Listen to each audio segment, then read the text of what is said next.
if you open because Orama Hama and the LED attack and some photo some for example I born chidom and a Johnson say dinketia and a first some Jamfi and the fellows of Tukwachino Abobanoko and I can't ban some did for pot and that's court ya dance di ne de ko sir mesa hwe kokuba ko nin no mabo o say with the Kwasiabinti logic any idiot can go to court but there's a caution that you don't go to court with conjecture and fabrication. Yes, the name of the game is evidence, sir.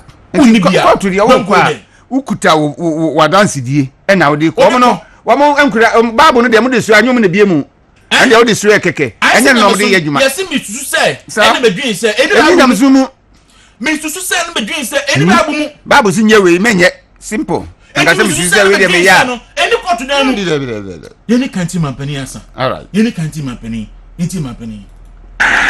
Just as government continues to implement policies to advance the rule of law and thereby reinforce the confidence of the people and shore up our nation's reputation as a country governed by the rule of law, there are some who have made it their political agenda to disparage systematically the image of the judiciary for selfish, parochial, partisan reasons. These are the plaintiffs who go to court, indeed to the highest court of the land, provide the skimpiest of evidence to back their claims, and yet insist that their claims be upheld, despite the elementary violation of the ancient common law rule of the discharge of the burden of proof that such a result would entail. It is no wonder that their claims were unanimously dismissed 7-0 by the apex court. The result of this case is in stark contrast to the result of a similar one in 2013, when the unsuccessful plaintiffs managed to persuade 4 out of a 9-member court to fine for them, and yet the earlier plaintiffs chose not to wage a political war against the court. That's it, Daru. What a Ghana man penny. Matipa. Na Ghana man penny also saying. Say ye twabo o men ya temuafo ayem toaso bi na ekoso. Na nipa bi aye o madwen se wo mo yesa esan amanyosem mutumi bi a mo penti. Basa de no so nya de chichiri man. O man se na odi ka aka no. Ye dwani aye koto court. Enti court no a seniema ankoyie bibi akutia wa wo di wasem kwa akodna wo mo no. Wo kodwani ato a wo mo no. Enne mo sopa wo no mo a na ye chichiri man na se chichiri man. Eni ti sa nyema no die esese o mawi ye hwe na ye twi ofri. Titu ai former president John Dramani Mahama. Court 2012 2013. Omodi edazidie koe. Emma judge for nkron etina asem no so no. Emu enan e kan se ono na wadi nkunim. Emu num e na kan se Mahama edi nkunim. Ninkro for kra kan so nko review. Wanko odi court asem no tumu e de yasem wa bere o man gu court nanimu ase. Emu court nanimu tia. Na eye den no bi court no amfa dance di anko. Na ebutia na. Na e man unanimous a na nipa na begina abonten na also pa court unanimous FC. Na ogu court na animu ase. Na obu court na nimtia. Ne etosu mienu momentie Justice Jones Doche or a Supreme Court judge where di George ache yentie no na etie no wi a mo beti ni su enye ne hawo na ase. We in Ghana have had a checkered history. We have had 3 distinguished judges of the High Court abducted and killed. We celebrate this incident since it occurred. I have made sure if I'm in the country, I always attend these functions. We should, as lawyers, should not make careless comments and remarks that will revisit the occurrences occurrences of 1982. Therefore, entreat all of you to be very, very circumspect in making very dangerous comments about the judiciary. I'm not saying so because I'm a judge, because once you are in it, you are in it. But then, comments from members of the bar and senior politicians should be such that we are not judges, are not put up for sale by those who want to cause commotion and confusion in the country. That's Daru. Justice Jones Doche, Justice of the Supreme Court. Ena ono so endra by conference na say okasai. Na what saying? O say Ghana ha ye wabakosem bi a awrefo eya a eni say High Court atemuafo miensa yakwayire omu fie ni kukum wo mo.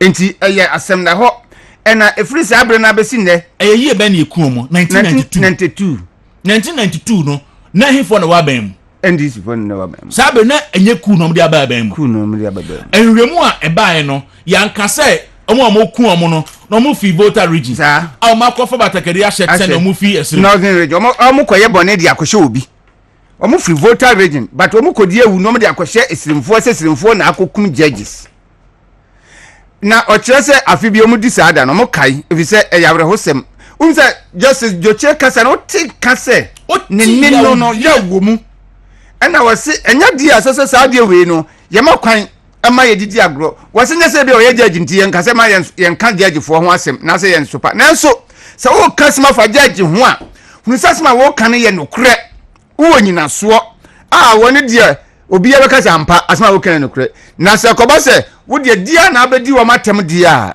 eno nso so enye o se omusuro pa ne say obe a politicians any lawyer phone bi ebe kekan semo a edi otan ebe che nipa kumam ama ne esi 1992 no ebi asan akwakosi bi and so wotie NDC for na wotie the former president John Dramani Mahama that's bre I can confidently tell you say that is where they are driving towards. Say omodi otan be Ghana for mu against the judiciary na NDC no na do dan kwaku fa be president ya no start kan ku asem o man gazem na do want me try no first time cry betu no enti sa adwene no wo mutim chese wo mu no yenyeku no anomo epe mpese wo ye ho adwuma menso nya metumi nti no emba so na die Justice Jones Doche kano ese Ghana fo nyina me ani da ho ese o meya sojafo eya hweyie omumma obi mfesika medada obi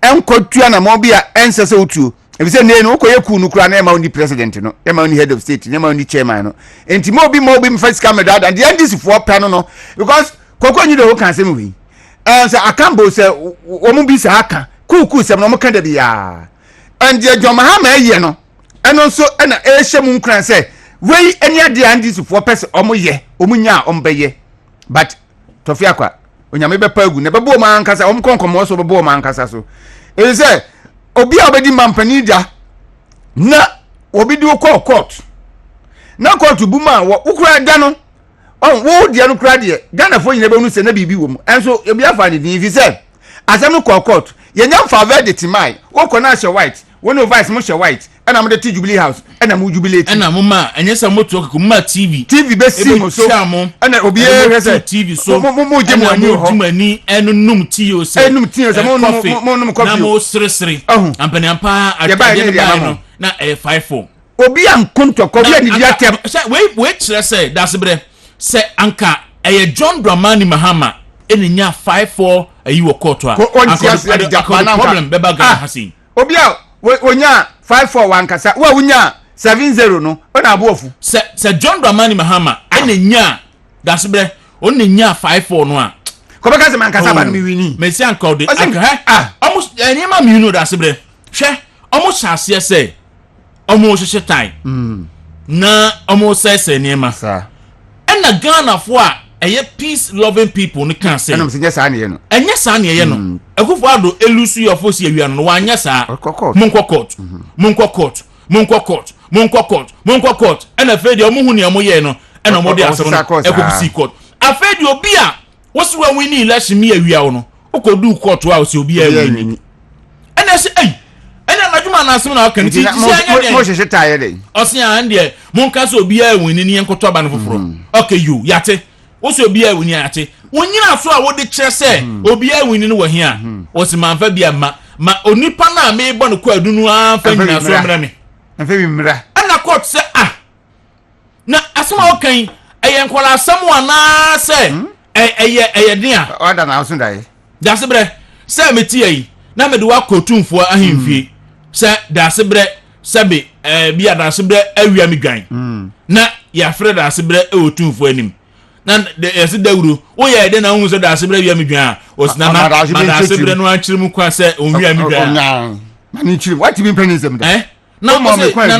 nana ayi dasebre awia me dwan na yo ya che ya frɛ adwa bodwa o manhia na manhia ne yehia ne dasebre ba dawuru wo se dasebre awia odwan dasebre edwan ba ya oba na ba ma hefa na no hye na kwan ba na dasebre fa so wia na ye de hu se dasebre awia odwan na me gina ho nana we de wada ma dasebre me gina ho na mimisa no kon fa so a owia me dwan no ne ba bia odi dwan no fa me ye sure se anka nana no ba ji enwan ne enema ka kwa wutimi ntua ese e kan ko be bo man tia ho no ka wutimi e yan kola asam in fact minti bida dasebre this NDC for nkwam eno mo person ya mo ntem court pa anya court bia ko said the highest court of the land na wakwa gina ho ni waka che court no say o kan abonten ahye tai se wa win election okay yes bra court was it man win obi anzo win nti mo me court no foforo no de bia me kan say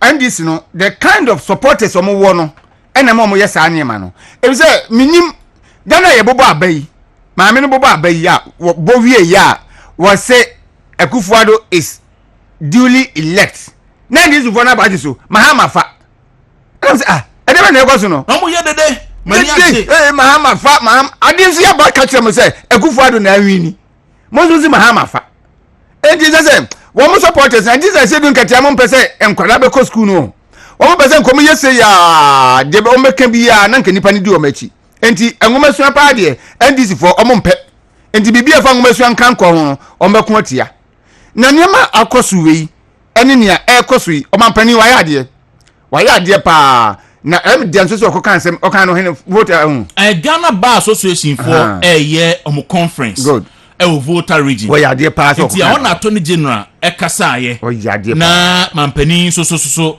akasa wo ho e de akere say da bi ade a ekoso no enya ade a ye building o mansa enchichiri mansa o yen fa sa de no enchichiri man enti ese obia obekasa okasa ohwe okichiru jasebre ye ti o man mu ye no da so ba ko pe ayewo ene court enu ntina asem bia si a na court na wonim omo ya sa de because omo nya next election no omo hu so mbe din kugu omo mbe create confusion enti ya fa se Ghana fo adwiri mu ene se court fo ne mpasem na na no bi sa asem bi oye party na party awa owo Ghana ha o se lawyer fo mpasem judge fo mpasem civil society for omo mpasem police for mpasem electoral commission mpasem media for mpasem asofo ne asore mpasem na nanom mpasem uso obi mpasem because NDC for vilify all these institutions and ya na say a former president John Dramani Mahama Nkasa and an already attack on journalists, already attack on the judiciary, already attack on asofo, already attack on ahemfo, already attack on civil society organization. Also be mpasem that's what so what your maimu me na na kan o say so what kromu a na nipa hoye ahami 200 kan hu say everyday bia eni hu no 400 because obi a wani mienu enti ade a wo ye bia no nipa be nipa beti enti so ti kro bi mu na oso obi a tanwa onia check ko abrabo enti ebe de no obi a betumi atawo sa wa hu say obi tawo no de na me ye ma nipa ne tame enye de nipa be tanwa nipa de sa nipa ni nyina o so ni na tawo no tanwa ene chese asmato ma me hwa me fa kwaku ba akom ene ye nua pani kwa mesifa kan interview a one ne yeye abre a court nsensimi bae no ma me monati asema kwaku ba akokan na ento aso right Kwasia Binti logic, any idiot can go to court. The note of caution in there. Court no will interrogate suspicions, rumors, conjecture, and conspiracy theories. They deal with facts, evidence, and law. It's a mama kaina. According to Kwasia Binti logic, any idiot can go to court, but there is a note of caution. The courts do not interrogate suspicions, conspiracy theories, conjecture, and rumors. They deal with facts, evidence, and law. Case closed. Case closed. That's it. Case closed. Case closed. Case closed. Case closed. They deal with facts, evidence, and law. And no. And it's an amamian say wo court na nkute bia jai kuro. Aja say. Jai kuro because me kura me court na akonya no so amebu atia wo. Un kura sa an amamian say me kura na court na amebu atia wo. Eno na yede ko. An yede ko court. Untimi nko court abra woni sa an amamian sa no bi. Former president onyai attack na ono a lead against the judiciary. Ene judge for. Me Mahamadi na ni chairman Ebuano. The general secretary Ebuano, the communication officer, nefu obi adi etri. Ye di judge for atem support mo with a simple you say ye ma judge for no enye so look it say demons in the eyes of Ghanaians. Said ye be ya ye koto aba ne ye ria na ye kase ye nkokot ye be shitai na ya say ni ma Ghana for beti ase. Me dey ni say Ghana for hunu the difference between Akufo-Addo and John Dramani Mahama because omumienu nyina ko Supreme Court ewo abato ho die omde koye kane ekoye ye hunu die kosi ye ensam a sela wo kan ye eni ban kura kwatena asem so enum se Mahama fa enan se Akufo-Addo afa ye de Mahama Akufo-Addo se yo mate ase menyi ntumi die menni o manya adwene die nanso mafa ono party for class dey na ko review o se dey bi and as I say asem fufu court enipa enso na kwatena so ayin enso ni nyina say Akufo-Addo afa and there some of the decisions could say call for 2 additional judges by 9-0 and you see the evidence in say Dr. Baomi at me born homodin Emma pin sheet mako say 12,000 pin sheet and on the court could be dance here o de wo koi singing one fa ba ko kran ni ode koye kura no ana ye pen drive so no e bi say din ketu o say enyem na me de ba yo nim hohwe na say na when name out by account or say microphone edition we dey me dey nim hohwe enu ni ade a okokoye no su court dem ho this na de but me justice apel na fei edu ba bi ma kan asem bi eno so just apel omode no ebetena ase ebedi na kamsa and say na ye say Mampani Akufo-Addo park Supreme Court with MPP4. Meanwhile, a certain general secretary of the PNC, Justice Supreme Court judge. And yes, no a formal or yes certain general secretary na oheso. Mampani Mahama say Supreme Court judge at Nikoi. And whole case here ekoye NDC judge a ruling man and judge in ruling man DC for oh yeah NDC candidate here na already here mewu MMP before the appeal oh yeah NDC candidate say upper west achimo say lower west achimo say what contest when NDC ticket so you see by appointing our high court obi an kan hwe Justice Puamai oh yeah general secretary and whole political party oh moye say ya amana pesa mo shana mpesa mo yen say that's why me ban here to aso as say Ghana for you. But I just want to sound a caution that NDC has revolutionary roots and that when it comes to unleashing violence nobody can beat us in unleashing violence.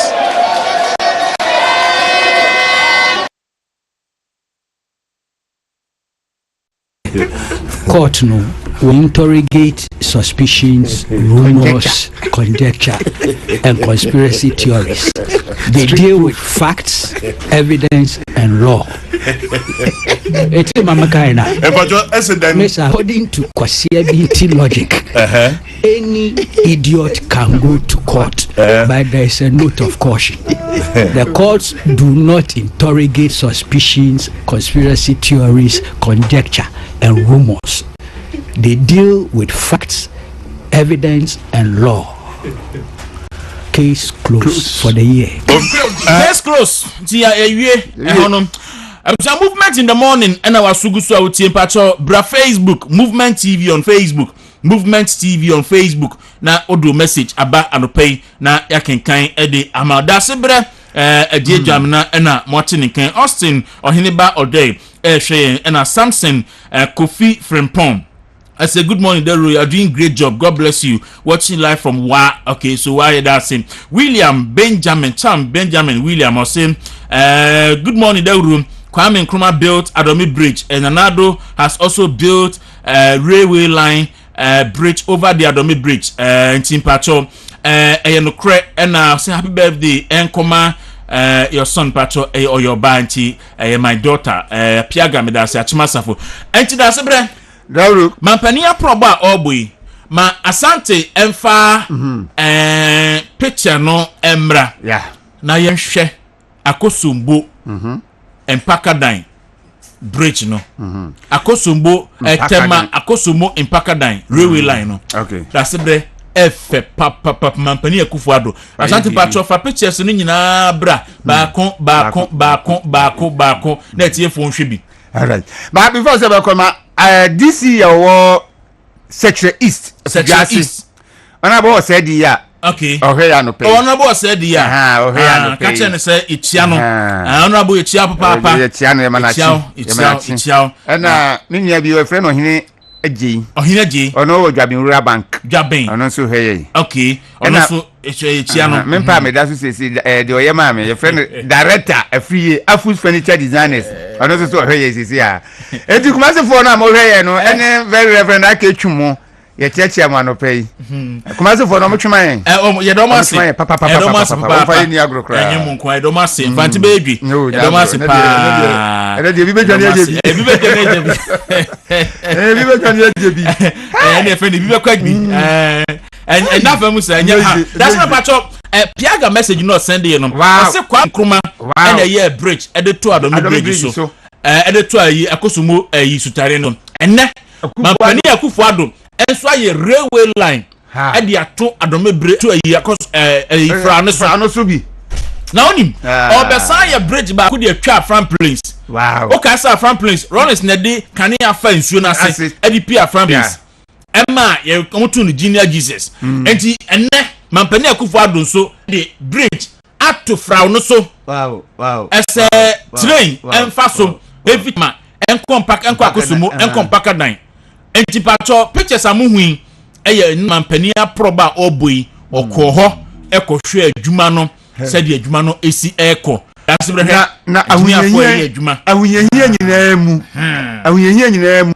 O Mampani timi yes anyema we ya. Me enya nwanwa se 2012 court no amfa abato na Kufuado eye nyame because Nyankopon nim se ebra bi beba sa bra no ne behia Kufuado as president of woman. And the time is now. Senka nei senka Kufuado di ni 8 years koi ene ne adwuma ha maneti wa me se Ghana ke bewu. That's oh we modern ayo. Se me se jabi pomu a jabi pom lewe na tum e dia tum. Oh. That's bre we abro fi de India for. Miss India for no. Yes. Fekeke. But you ya bra Facebook na baby. Okwa Facebook Movement TV on Facebook.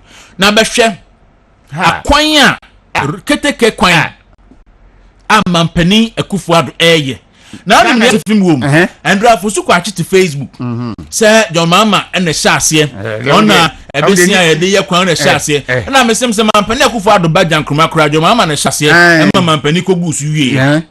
na ayi sa Eastern Corridor roads as say omu yi o man ka say wo ma ye na fine ko sin. In fact anso no we Eastern Corridor road and so the whole pictures be kire mo asphalt omu sa kwan no so na John Dramani Mahama J bribe no awo je ho ayi Ford no J Ford expedition ati do pepper so enkwanta kwan no wanye enti wanye eno aso mampani mu kofa ho ye de ho pictures nso e be kire mo bridge efe ti wei da wahu we ma we na so kakra ba fa ba ko ne bra na no na so kakra na tie fo hwe bi enti wo tie o tie kan bra Facebook ne so movement TV on Facebook o tie bia na wo tie radio so o he o TV so dia wahu pictures ni nyina enti wei ene ekwan a wahu fra no da ho no water asuo fra no da ho ena mampani Akufo-Addo aben bon homodin se odi keteke akan beba na ene ye de yi afa bridge no so sa na kompa fitema ko fa pakadan de Akosumbu de kompakadan that's it me I've been of the view said airport I see ni wo ho ehun hia airport yes mampani Akufo-Addo say okosi no Cape Coast ehun hia I am not saying say two cities no they don't deserve airport no but what I'm saying is say that's any part of do sign that ho a on bet you plane da bia de akọ any part of do sign that Cape Coast until see a better check the three northern regions in no na Cape Coast and central region the fourth poorest region in Ghana. Yes, now we upper west, we upper east, now northern region now the fourth poorest region in Ghana, central region. And they telling me say some fourth poorest region and you say Cape Coast airport is I white telephone airlines ni operate all because ono ha ne befro when ne kwa no tu no the fuel aba no ba no kono no ebi investment bi wa wo ya wa sika proper railway system say na mampani Akufo-Addo yi ever been to from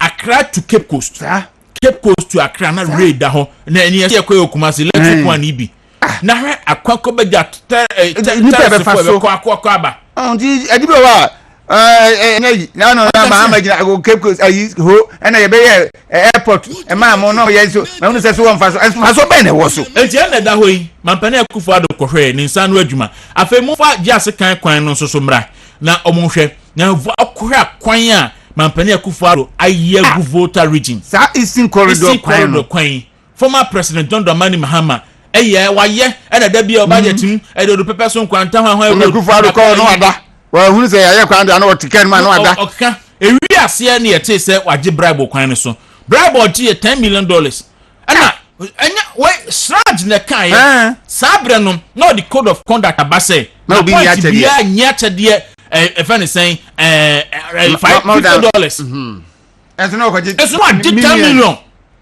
what na oje ade organa for ya di ma omo ya mane that's bre ya nchiwa yeti yi adwuma na ya wo dia da bi da edukwaji achade wo adwuma movement di mu a na mo ba na ya kwese me dem omo ma bi dia mane kiss mama say obi di ade we ya bre na untumi mane sa enti so dem ama ya hunu ye ni efrewa na obi bo amane ne ya na chema untumi bi so say na da yes wa kwaji laptop wo movement TV di mo say o mi dem na aya me di news ma adwuma no sani ya kasa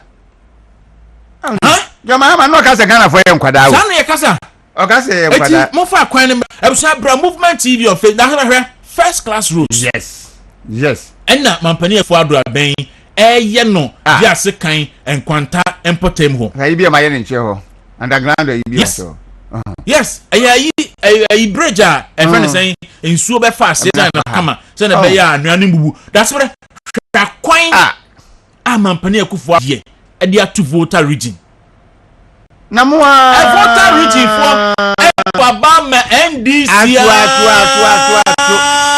that's where na anokra podi otifo seat ba ku na MPP wo oti na osom per region voter region NDC for anfa momo Rollins anfa momo Atamos anfa momo Jomama anfa momo Akufo-Addo na de momo ye tue na sa seat ba ku no o ma ji asaji de NDC for enya hwahwefo a anka MPP enya seat ba ku voter region eso akwan nyina no NDC for ntimi anya Jomama je bribe so ena mampani Akufo-Addo na esa akwan eni guyi enti we picture no line ba Facebook no so abehum ya kwan no ekwan ayi mampani onye hwe onye odwan onye aponche onye mtu onye bicycle ena onye hwe nti akwan de guwe voter region akwan utie radio so aba Facebook nso abehu bi ohwe TV so dia obetumi ahwe ene sa bobo ya afọ nyina ene akwaso na aduane wa afuo mu se se bidie ena odi ku hwe na ba hwe kwa ne fe run about no ne fe 5.9 we na mika say sa 8 years about to na fe de Ghana for ye jayo because you know say party we ena emboama omana tumpon a yes yes na kofa kahwe abafo ya bayi efuyi aba betena so na omasa de yekoye achi na fe dabia na ye ko ayetima ye pia no na ekore nim na sabe sin achi biu debi Ghana for say ebele na so say ye hunu kwa ye be fa so a siesi ye man ye be mo oman no ankasa no akọ nanimu nti Saf 8 years na ne wo me da ye moto say obi aba ye nwotwe no ese Ghana for my politicians ne te se dabi nye sa na tie eni ye constitution mu so obi aba mfi nwotwe wo aba ye adwuma ne yie no ye be mo atoa so enti senate mo hwe kwa ne demu yo wa we ko be time as ne demonstrate no wo mu careful mfa ba bia sani mu na be sani kra na akọ enti kwa say accident in dance so kwa mu down straight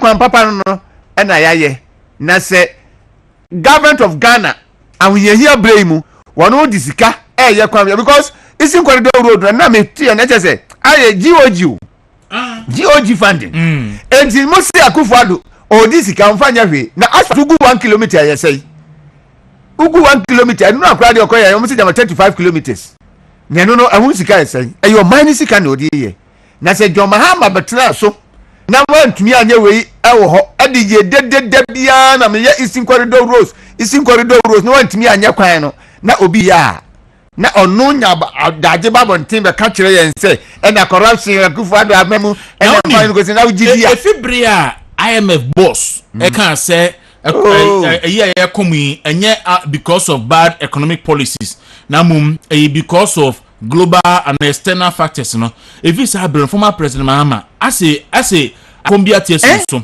pata biribiri abo no na watiesi abonten baby obedu bia na se okeka nsem kwasi pratin so de no akobombi na na odidi ma menatem se obado ne ho ofe kwa na ho ofe ne ntina adwini mu wa look we kwasi prat ubie wa no aka we ade kire obi a ono panimu bi ono ti hoye na adwuma akoka no nokure ntino udi natem se ne ho ofe kwa na ho ofe ne ni adwini mu na wo kwasi prati pa nya Ghana na ye o ma bia obi atumi ade o perfedi a anka wo adume bia wanya botra ba ka de enka na say go for kwasi prati na ho ofe ne ho de efe ne ho de efe pa ne ho de efe pa ye nya botra ba kan sem bia ansa se ni pa kan na say kwasi prati fresh boy ana oni ye ni kre fine pa o hwe yie because ndis na wudi o machi no wo mo nya party a o ma no metuma ye ho hwe amayen momo dia ni se yencheni na o journalist ya why musika udi wombi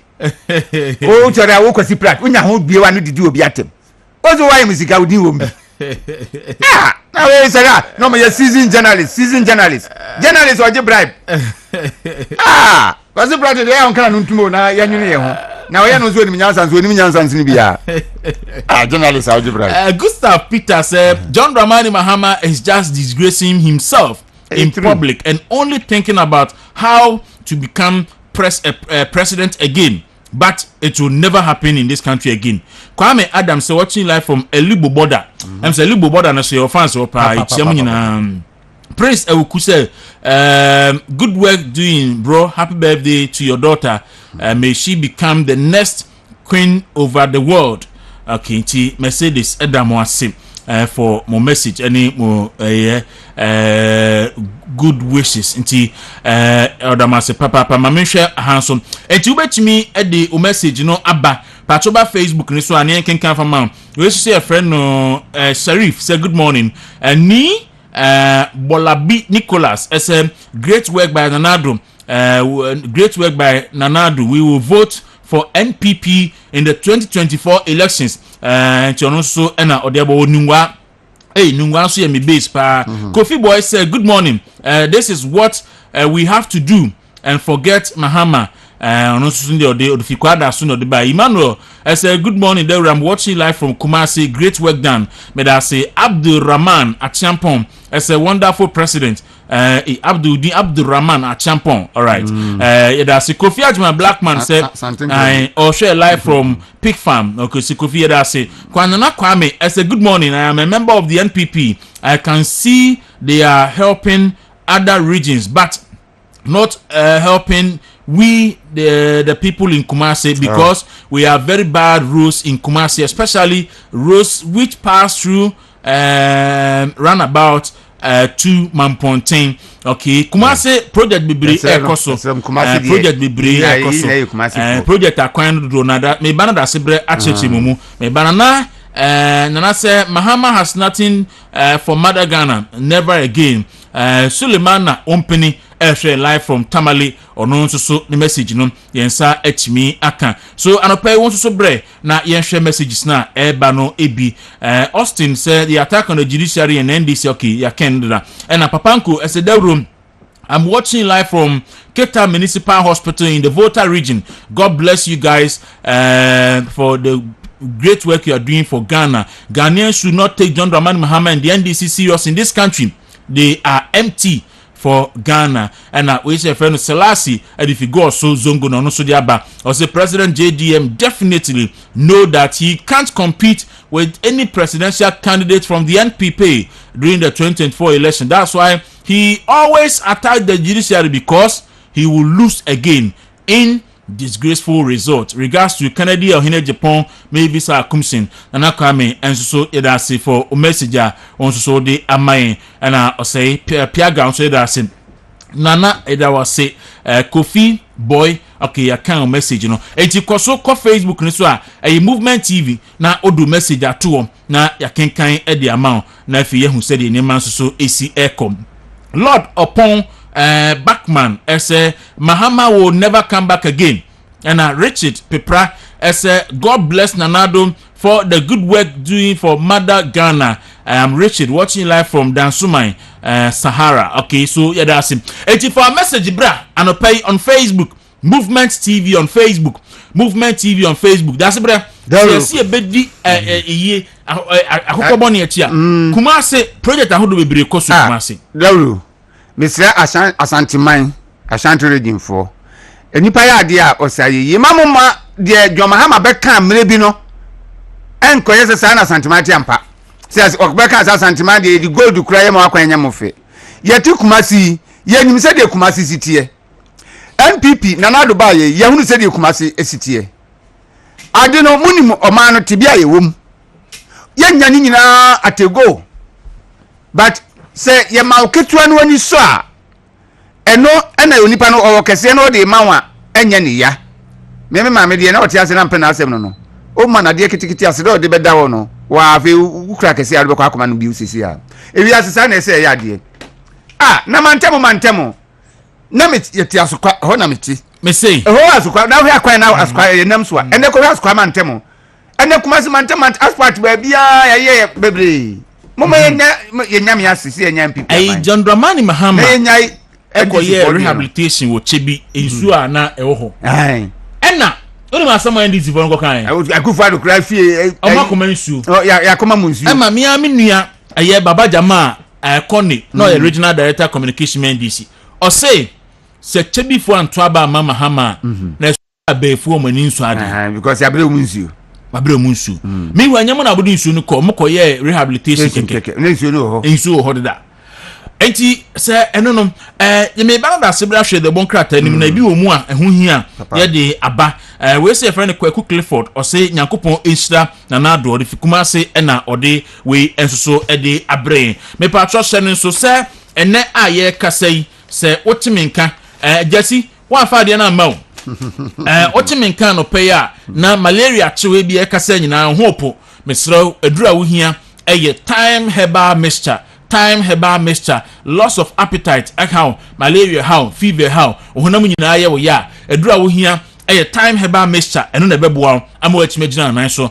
na enema so atimi akoyi pare amapacho oko okanshi draglin honoma obenya bi ashaman so obenya bi kasoa obenya bi wo Tribe of Judah and a Farmer Trust enso so ewo Weja Junction for 0244 417669 0244417669 na when the time heba miss champagne for entwetwe enkomo yimano amo asi ese da wura no pay me hwe mo pa edi free Samra boy no say MPP all the way na ama nana bedi de o say ohe live from Weja Kaswa SCC inti ama bedi de ama udinu no Didi modu yo abedi da that's we there trimoda hema no enti da ni mo se bi ho hu hia da won ka mabusuafo enne ensem no de di mu akotem pa ene Jo Mahama ene NDC fo nsem ho mu ditia atendidi a wo mo edi yoman yatemuafo no a omampani akasa afa ho sanso ena Attorney General so ekasa afa ho de bonkrata ni nyina mu no eno no ewom na nsem say Attorney General Office of the Special Prosecutor say cousin to Ocean Castle munya aton say wasa bie kwan na ma wo say so bie kwan no afedi omo etimi eton ti ope biata na ko unu sorry bi ayi header bi di bai David patri Special Prosecutor I'm saying na this before Special Prosecutor and the federal so bie kwan so ape bibia betimi akọ okay bia onkoto yate na Asahong Aisha Huan amampani se Aisha say what the chiti anyina ma girlfriend am Attorney General ekwan bia so no amfa no kogina court na yemfa no famra kwan bia sese yedin fa so na yini na asem yetie mampani said the odessa ansem no tuda enti no and created an environment in which government and regulatory policies attempt to enhance rather than inhibit or frustrate trade, commerce, and investment.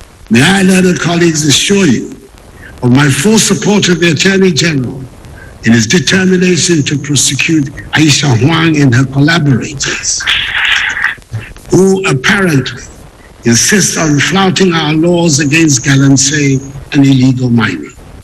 I expect, if they are found guilty, that the courts will apply the full rigor of the new amended Act 995, which has increased substantially the punishment for breaches of the law.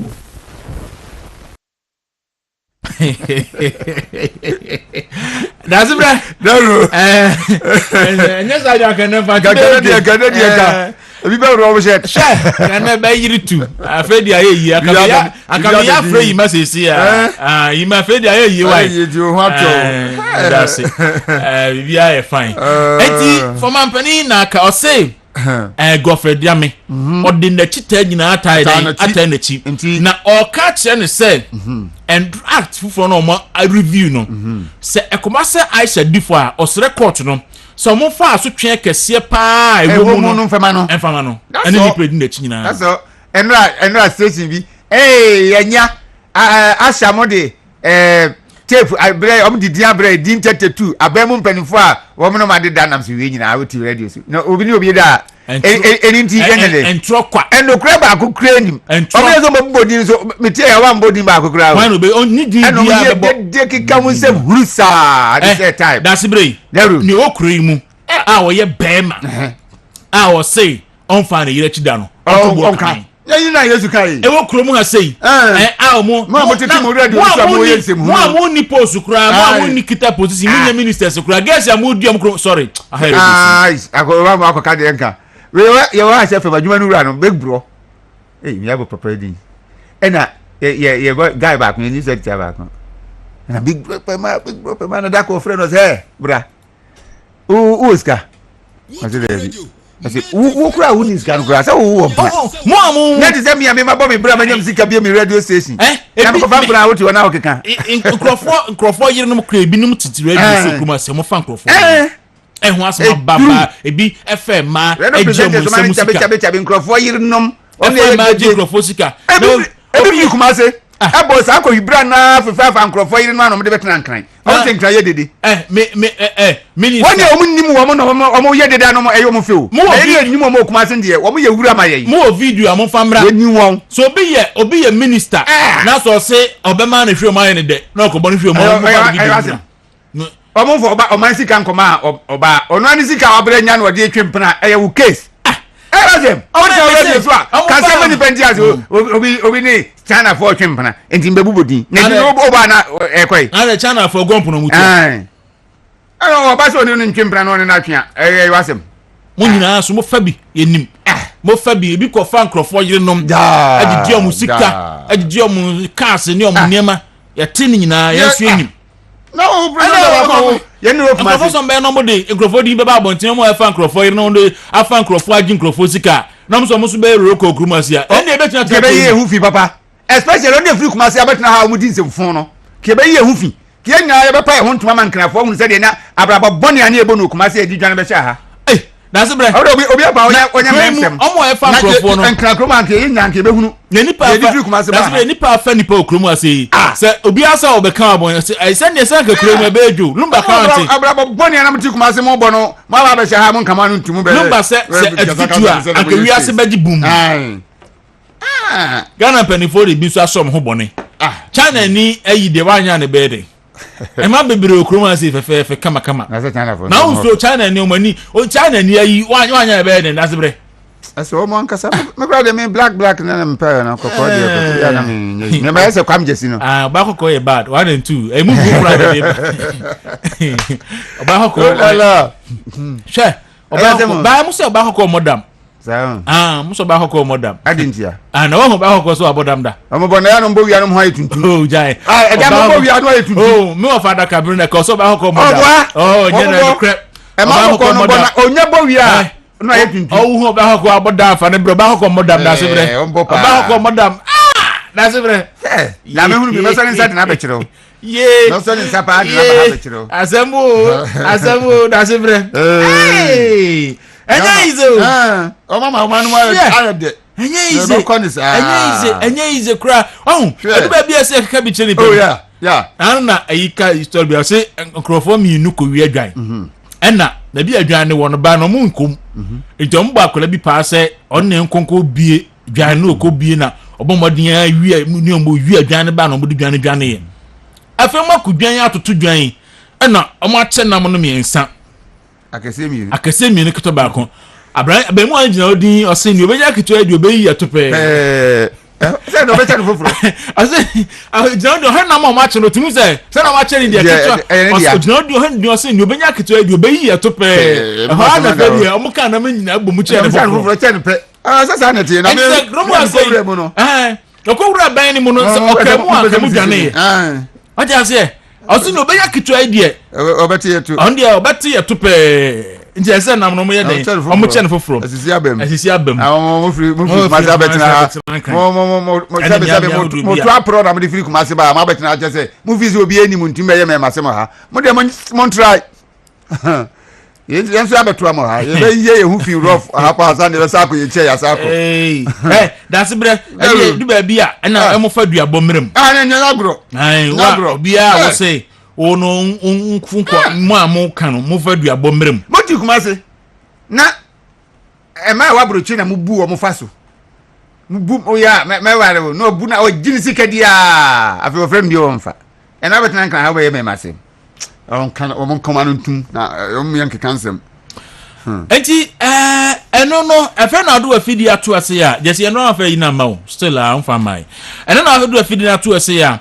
A higher movement TV.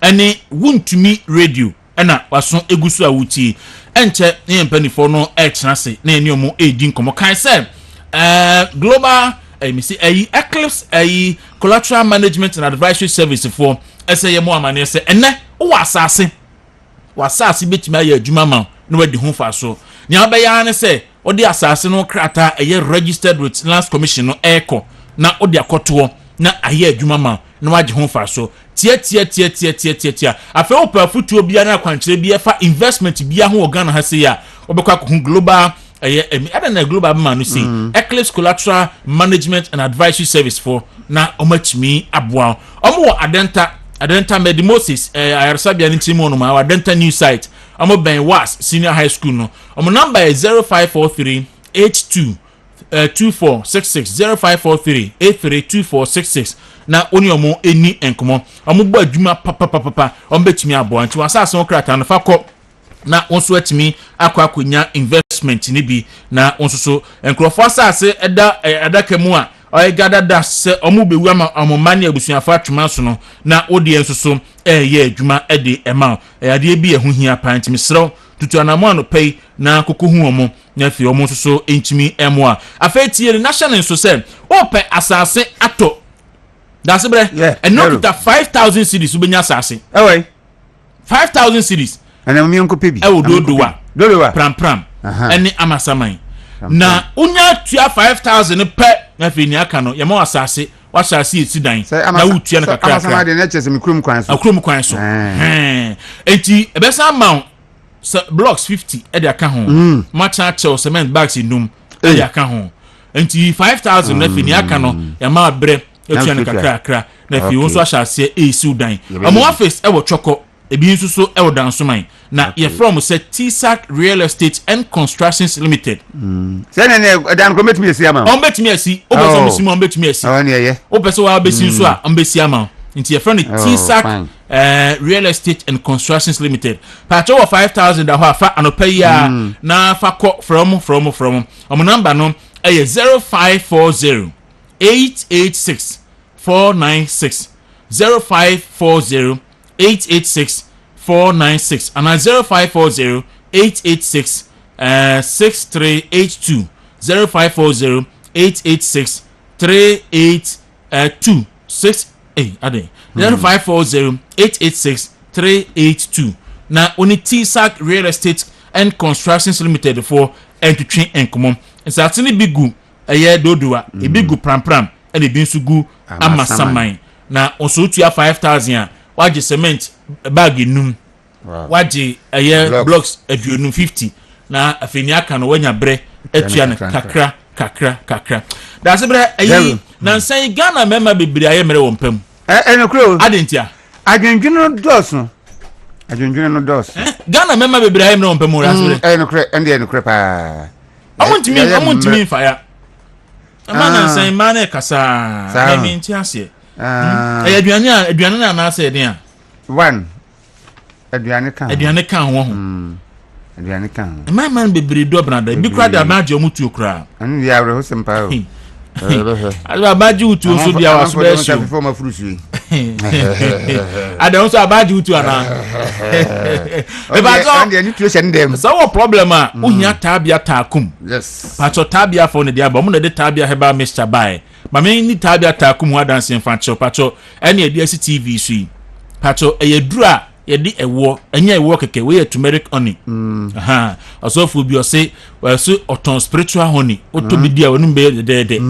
we dey turmeric honey yedi cinnamon and the black pepper and the flaxseed and the ginger and the ginseng akafa that's better ginger and ginseng kra no no kra dwuma e bobo na asase we the black pepper turmeric honey flaxseed and the cinnamon account oye bema unya bi etewe esiwo yi oso ano power theatre ba kono watafro watwe wana wansa na wadidi that's better unya match ya utumi se bebo ma wa hu say yes me say na no video bi a me hwe ge ne say onyonu aba ne me nti de onya me odan mu anwene me ho bam kofie ko sa ayo se mitimi yikura tete no e mai bi asoro nti ye bema eso nya tabia takum ni bi watimi abo adwuma ma yire ni age afei almighty tabia heba mesta no de enyina anim malaria chill fever chill wani motu ntimi ni di honam ye wo ya wadru en tabia heba mesta efie bia ni Ghana ha ombetimi aka so monnom tabia wom obi hanum bi na ebo adwuma pa food and drugs for ahwehwe indream age atum se eye for 0245 749206 and 0243 686861 na oni tabia heba mesha for entwetwe enkomo that's bre daru nti ebi adu DM say me pon Elibisia let's sorry wako say na onim sankene na so be yes na mi senka waso be yes pa say nsisa we dey sani ana ade ne tie ndi ankene e be yire pa kan ba ja ba tire ko yana nimu andi anka ade ankene de me ne anka be yire pa so si ade aye fine how cool say ye hunu ye ye hunu ye yakum ya be bi nsisi mi asemi we bi tu mi o ikoji madafu bi ka de ko be bi na nsi oto se me makom mia hita kura afina kene mu aishi na me hunu de no ba bi abesen mia efife ne timi sei guys mi lowa yizwa esu gumi maza e de ni ye ko ba bi na ye wiper say ni nsi oto no bi ka che say ye mfa omo engu screen na ni kakra da bi also go enu man su enu abeko na madam for fani jeje na omo iwa nzu no to go enu na fedi so egus na je aye huro na fedi ntimi ko na se me da se all right abusia da se bre na martin nkano me ni ye ajia na hajia Rabi Salifu edi enkomo or deputy national communication director the New Patriotic Party yene no ebetwetwe enkomo ye wie ne wie a ene no ode ye ko BBC because fena ma say so pe PAB na twi no osheda echeche ni nyina yiye no otitwi ni nyina yiye nti ye wie a ne nua Krobia George Krobia Santen so eba na Ura Adam Sabo ono ye Greater Accra Regional Director Communication ono so eba na Awal Mohammed enso so spokesperson ma YE and then member of the government communication team ono so be kan huntim patoko Facebook na odu message e de jan na yakenkan e de ama anopay Mema Ajia Kaba. Ajia, good morning. Good morning. Me chinu cry nya say bad sound. Na de me pese metro tree dictionary. Enti na ya me say me tree. Oh, Ajia. Dem na say o tree de ye. Na we na wo kan say o tree nyi. Na say opening na me ye me how say who wa break tree no. Debi, Ajia say one break tree ni so de end e ma wo. Wo hwa. Ida say. So, enim so aware ya. Oh my worry, me won kwala 4. And they unya and a very handsome man. Aka me be kan say gi so unya boy. So aware de dia wontimi nya boy. Enti and they say o kan na twi ni ba. Twi ni de makeup ba wonim say you discuss serious issues ya brofo no na doso. Enti nya ba ye ne say o ka twi na ba bi e ba di bia na ka brofo. Eno anu no. Ye di be simple as that. Oh yes, sir. Ye di be frafra. Eno oh Ajia so ya you. Ye di frafra keke. Oh kan say pe na so oh ya sua papa bi o. Papa be. O se papa be. And it's in. Emrepi no say through election time na amanyoko bia epre. Nti ne obeka bia ama nipa akoma adane ama o eno na obeka. Nti entra now the film. No cry now the film. Ya the frafra. No cry no ho yenka na ya the intro film. Na Ajia. Yes. And me sure say enya sa friend bi na wo be fra no pay. Oh, there be de enye no.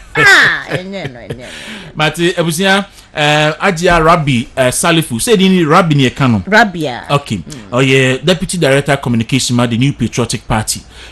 For ebinumu a omunnim wo. Ana ebia omonte won kada no.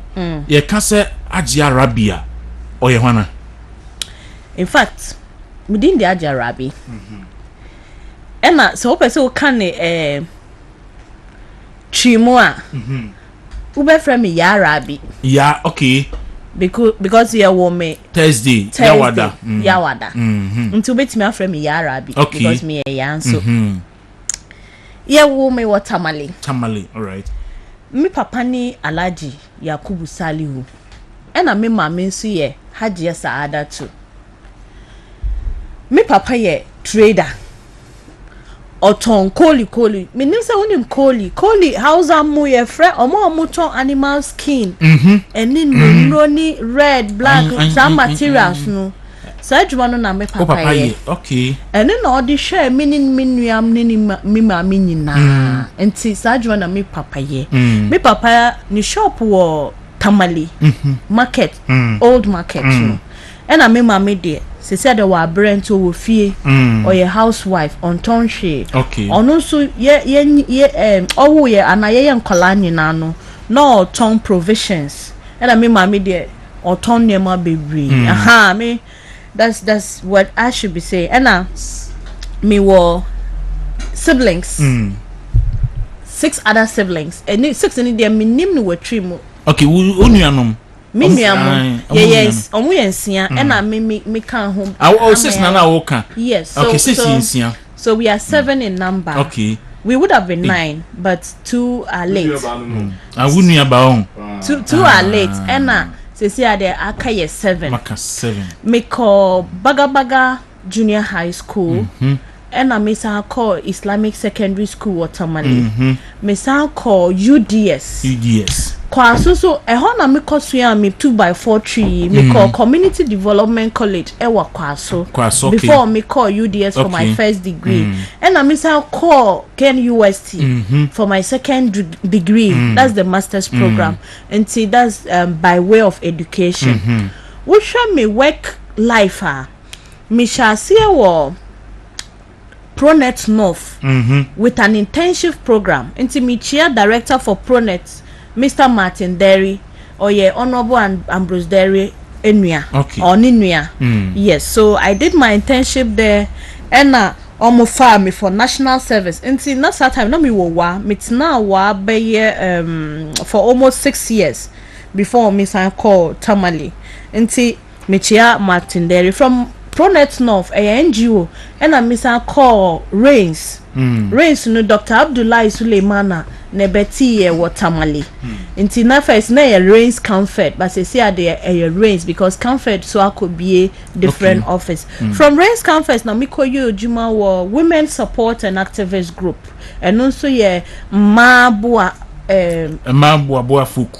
good an organization na me na me programs manager wo honom enti from her na me say politics me ye wo chire ma me brem ma me nko esa wo ye low key me ye ni low key me say me ye ni high enti na me say okay ma me be sha ase kasama NPP me pa political scene no ye wo papa bi nya me jira no pa Alhaji Shamuna Iliasu onini past regional Nasara coordinator okay papa no me nim se na emechi anompo nka me wure fi o me kunu dindi Alhaji Anya Sani ena me won kwala beautiful girls miensa okay enti Ajia Rabi Salifu ena mate nka aboni profile we tete se tro ho asem ena watri Ajia otitwi pa otitwi kra sin me kra nti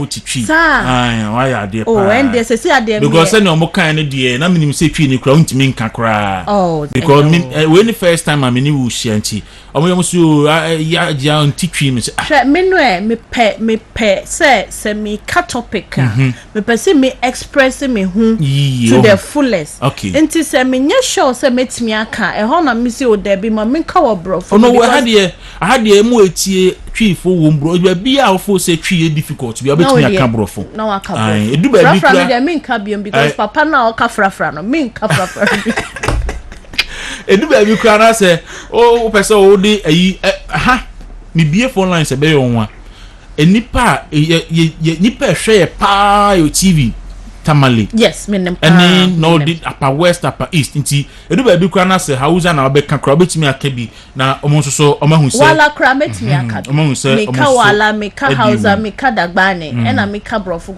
nti ni na de meka enti na fele net say ye ka bo din say oye Deputy National Communication Director me there a humbling feeling humble me me kra almost started process no me baby Monica or your sister and also I am a political daughter me catch say Monica do you know this whole process is making me feel more humbled and all seriously are you there you don't like trouble and I may say share where you call to serve because party juma there who soon party you do you see position say they are calling you to come and give your best yesi be ye juma and at the humbling part nani says Microphone doors so NPP and a bebre musu ye jumani ye but for the fact that the leadership enti me imagine hana machia me chairman the national chairman,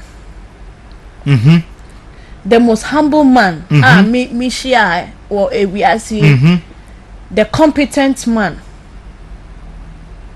Dadan team, me friend Dadan team, and I'm national secretary, ne all what me national communications director and so or a cool gentleman, who na fantastic gentleman, fantastic man, a team leader, uti team player, onua. Enti michio bia se mi be chia de me kasabio because my political godfather still will corner be and her hold there me the best see her because me mom special slot so na ma chi omo enti yento aso sa position yi de a humbling point for me in my life because when say wa me swa and the role is at the national level and I almost shall say me regional executives, me regional chairman, me regional organizer and me brother Honorable Farouk Khalil Mahama any Honorable Habib omu yade pa and other honorable MPs no so omu nyina ka bi me mbo biade but say they omunya trust in me any confidence no there I will just call it a humbling process for me. All right. Enti sisi ya yede se adwuma ahye wo sese na wo kan adwuma no so ama enyema wo nya ahobrase mo e wo musa nya wo na wo ye director communication who be assist wo director what are you bringing on board? A whole lot. Me who me from my physique wo be who say me a zongo breed from me face from head to toe be who say me free zongo ankasa. And a zongo no me sure say enye by mistake say nyame de me call zongo. Honorable Aziz Futa onu na di kan hu potential no at the national level. Okay, that is the national coordinator because not me serve as deputy national coordinator in the northern region. Besides regional communication activities and me no na me a deputy regional national coordinator. Onu na say Ajarabi wallahi muka kara kichiki aiki mu ba wasa zai kyau ba kin yi muna aiki sosai ina son kan da kike aikin ki o say yedi wuka ye ho a wo be ye juma ni ye pa because me no me pese dia wo ye wujuma wo ye very hard working sa na o kan tire me ho na me see boss and there's a metimi aye lobby mamia why not member be serve enti what I'm bringing on board is a lot. But learning so can home because me so me ba besua afre me colleagues home. I'm bringing on board all inclusiveness approach and also na your boss crowd that's his approach so falling within me boss vision. Say ye per se zongos no NDC for omo pompe intro do agu ye zongos no.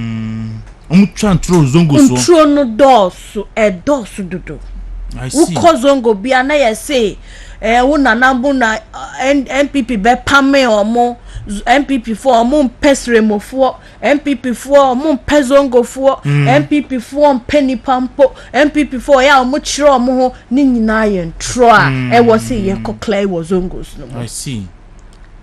And with my humble facilitation no me sure say me bosses no omu beta mechi na yakoye juma no ye was stakeholders to say Uncle Sofo or ha say Sabo sorry obia awa Mohammed mu past and current executives ye were refined and very critical thinking communicators ye betimi abom na yakoye juma no wo zongos no. All we need at the first place is to let the Zongo person know that if the NPP can pick somebody like Rabi, as little and as poor as she is, to refine me, to build my capacity, and to project me, why not wow utifio? Say a big position. Say Senya Woken will be from the Zongo. Who hold the constituency? What hold the constituency position there? Me original man constituency no. Na me ye volunteerism but me hold the position be as that time na me a secretary to the national regional national coordinator. Okay. And she said I work can say a party ni betimi afa obi from nowhere or your banso or banso see sa position kese no absolutely ese nkran say obi ka say MPP for Zongo for asemo an enye no kre me sister me big sister Honorable Fatima Abukari yeah she Honorable Mustafa Hamid Zongos for their year doors who are part and those party no like have started or has been helping no almost doors to do she Zongo Development Fund first cry na ministry and a be review here and a who say it needs to be relooked at and re-strategized around bebremu cry they say they came to deceive us with a ministry and no that is not the case we share project implementation more we call what say we share we review we said the obetimi strategizing nyoma amanu koye entina say sia like from the secretariat and the fund to manage it with board all the corporate required criteria on board. And see, what I know is that looking on how best to clear the myths, looking on how best to whip interest, because meaning say Zongo for your donipa, your penipan so and your pe quality. Now sa quality no and what's here based on communication, Zongo communication a call so in the past. Yeah, be emphasizing on what our seniors and our colleagues have said to the Zongo people. Say this what we have been telling you is very true. So Nyoma like already the ongoing communication at Echo Zongos no, we are coming to strengthen our communication no, to let them to know that look, Uti NPP Uti party in Kore, Unim party in Kore. Party dem party in Kore house mu okay and what such saying party papa okay I was answer fe na do afidi na to ase ya ye deputy national communication director for the New Patriotic Party Ajia Rabi Salifu na twetwe enkomosi na medical catch on so penifo no bi nso e wo ha sei se na wakan se enne obi se akufo ado baaye me kan sa mampani akufo ado baaye onye hwe ma Zongo fo a me ma opportunity se ka enema miensa eye significant mampani aye for the Zongo community abeka say anyway good health training of doctors student doctors both female and male yeah the omo Cuba annually and every region war slots okay enya baako nya mienu ye momo Cuban trainings today omo Cuba for medical training Zongo Development Fund almighty schools who call within the fund ubenhu schools boreholes a whole lot is happening around the Zongo Development Fund and education is a critical thing. Arabic instructors year 2 or more are almost children kora in the Zongos. Astroturfs, community recreational centers, and also Zongos here we like gatherings, we like social events, and we really hold in high esteem our cultural affairs and all that. Previously, no, we used not to have decent place and now venues for all this. Now we have ultra modern astroturfs.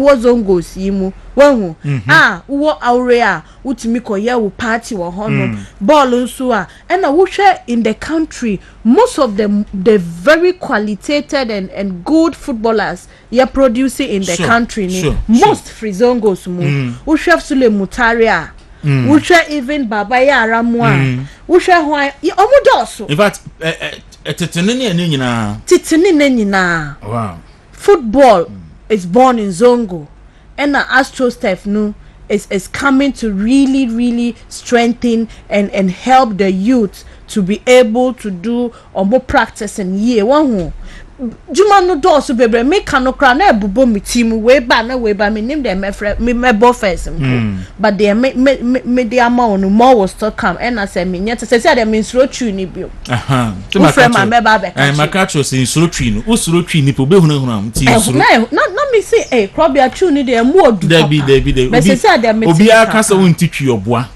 Obiara ka se Rabi ntifi aka che nse mesi oboa. Me se wedie. E matwi ni hunahuna. No kwa na maka che. Me hima fra. Mesu hima. Obiara ka so ka che nse oboa. Mesi otitwi. Ya Rabi. Enkotwi station bi enka brofo bi. What? Enu ano no meka pra tabu. Me da se. Enti wo hu mpanifo yi abetran nche mu nyina communication. And ade ba ko a in fact we are my big brothers. I matise abemu ministers kabi. CEOs kabi. MPC kabi. Communicators na mu betena ha mu so kabi. Radio presenters kabi.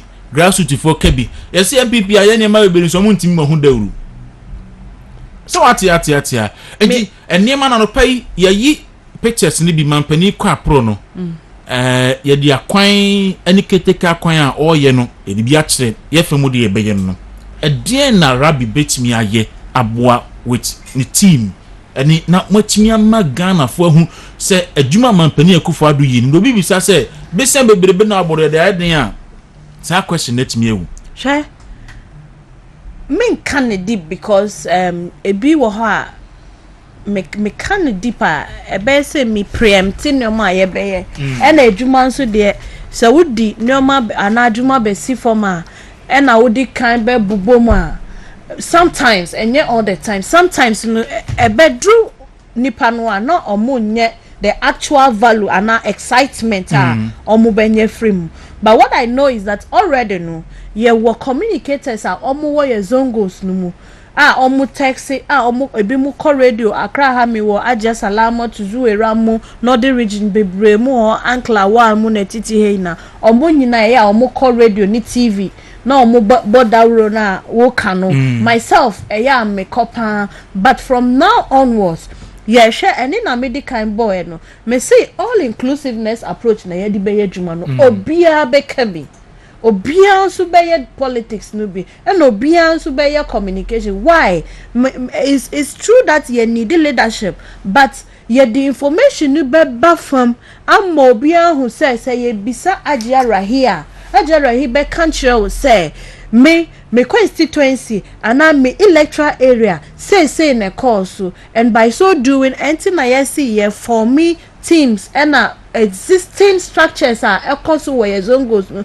ye be strengthen existing structures no to go and clear myths and in tra omudi agu ye zongos no mu one of approach na no and communication is everything usha communication na only ukunoti na hokra na munkasa ye aware no begu enyesa giving the people the required knowledge, giving the people the required information no and need the yen fund the agrokra ye ko ye dwumani ye pa MPP Lucy most of the Zongo seats in the last election a typical one in Greater Accra let me say Medina because Medina so big Zongo what is your personal target for the Zongo communities and Zongo constituencies? Yes, reclaiming the seats is the ultimate. Baby, I know you sit no, ye Gigi, and a baby, we need dano, your codi. How did they say you could win it? And I will share 2020, a whole lot came, and our elections too. Although factors would have contributed to their course, no, but for good political leadership, I want to say free election bar. You sit on the drawing board to see where you would have gone wrong and what you need to do more. And what we need to do more to make. I'm not trying to project say yanyadie, but say who say by all means you hear more logistics, you hear more resources, including human capital. I was say ye koye juma wo ye zongos no enti me one of the critical gaps are me identify wo ye election process and our campaign process ye nyina gitum sesi ani say we lagged behind when it came to communication ebe drew said ye be sendi ye juma ye achievement no ma ekoso wo zongos no that time no we couldn't really communicate that properly until say see there we are not going to relent on our effort. Okay. Yeah, more beyond who say this is what we have done, this is the benefit of it, and we are just coming to remind you about what we mean as a political party. All right, there was a movement in the morning, and Wasugusu Awuti, Hajia Rabi, and Motinika Mwanifita Wasamanke. So, say good morning, Akonta. Fantastic show. I think former President John Dramani Mahama is making noise too much. 2024 NDC will lose. My regards to Nabokende Japan. It's a friend Mohammed Sadat, or say, good morning. Please greet our hard-working National Deputy Communication Director, Hajia Rabi, monitoring live from Tamale, Sabo Jinda. Pacho Mamuni ya Fachemi Sabu Jinda Haki Abdul Ganiyu Amadu Hajia Nasarawan, the woman you can trust, and also Eddie Nidi so Eddie Ebrahim Christopher Kaswa. Despite all the global challenges, MPP has performed much better in all sectors of the country. They need to be commended. And also by Amadu an opponent friend Amadu Lamusa or say Hajia Nasarawan. We are proud of you. And I wish you a friend of Sonoba ya Munira or say Hajia Nasara one Papa B and Chono so nedio or the Ebaye and so enum. Achuma Yebehi or Ibo Boatin and so Eshain or Pai Dimo and so Eshain to bet me the message afa your Facebook and so Abba na Yajibre Akinkain and so Eddie amount. I just say we dear. So bet me ni anum penny for yatina. Oh yes, sure. And I will sure. Oh men come. Yes, Anka. Say me. Na me say senia omoka me say agia antitrick me Sanka omra na me ni enye BBC kakra. Anka no pen na movement BBC kakra na ki wi a. The chin nkoyi. But me to have it here no. Na me ka che ni. Oti. Yes say bia oti. Unu na dwen ne so ba okasa okatwi obe mistake. Yes, how me no. You try catch you. Me try say me yeah perfectionist. One of me mentor no. But one I say whatever you are doing, you can't be perfect, but try to be a perfectionist. Until me person me ba be kanu na man kan ye na akoye nyama. Me pe quality. One cancel there. One can say so there. And your mic can also Kasamba you are Eba. Okay. My voice in you too sharp. Eba fa. Enti adia me da say home onkoi home na me ma unu anom mpanifo no so akwaba. Ora Adam Sabu Greater Accra Regional Director Communication Emma NPP openi akwaba. Abacho na hunamu tisenyo. Abacho ben o mic nika kra ko ha. Nyame na dom me ho ye pa. Na Greater Accra for obi ahụ ye. Obi ahụ ye. Yetin kwan mu de. Ene amamu papa na na don kwakufu ado. Ene magana fo no. In fact, they bia memeka. Se nyame nya ne bibia akọ.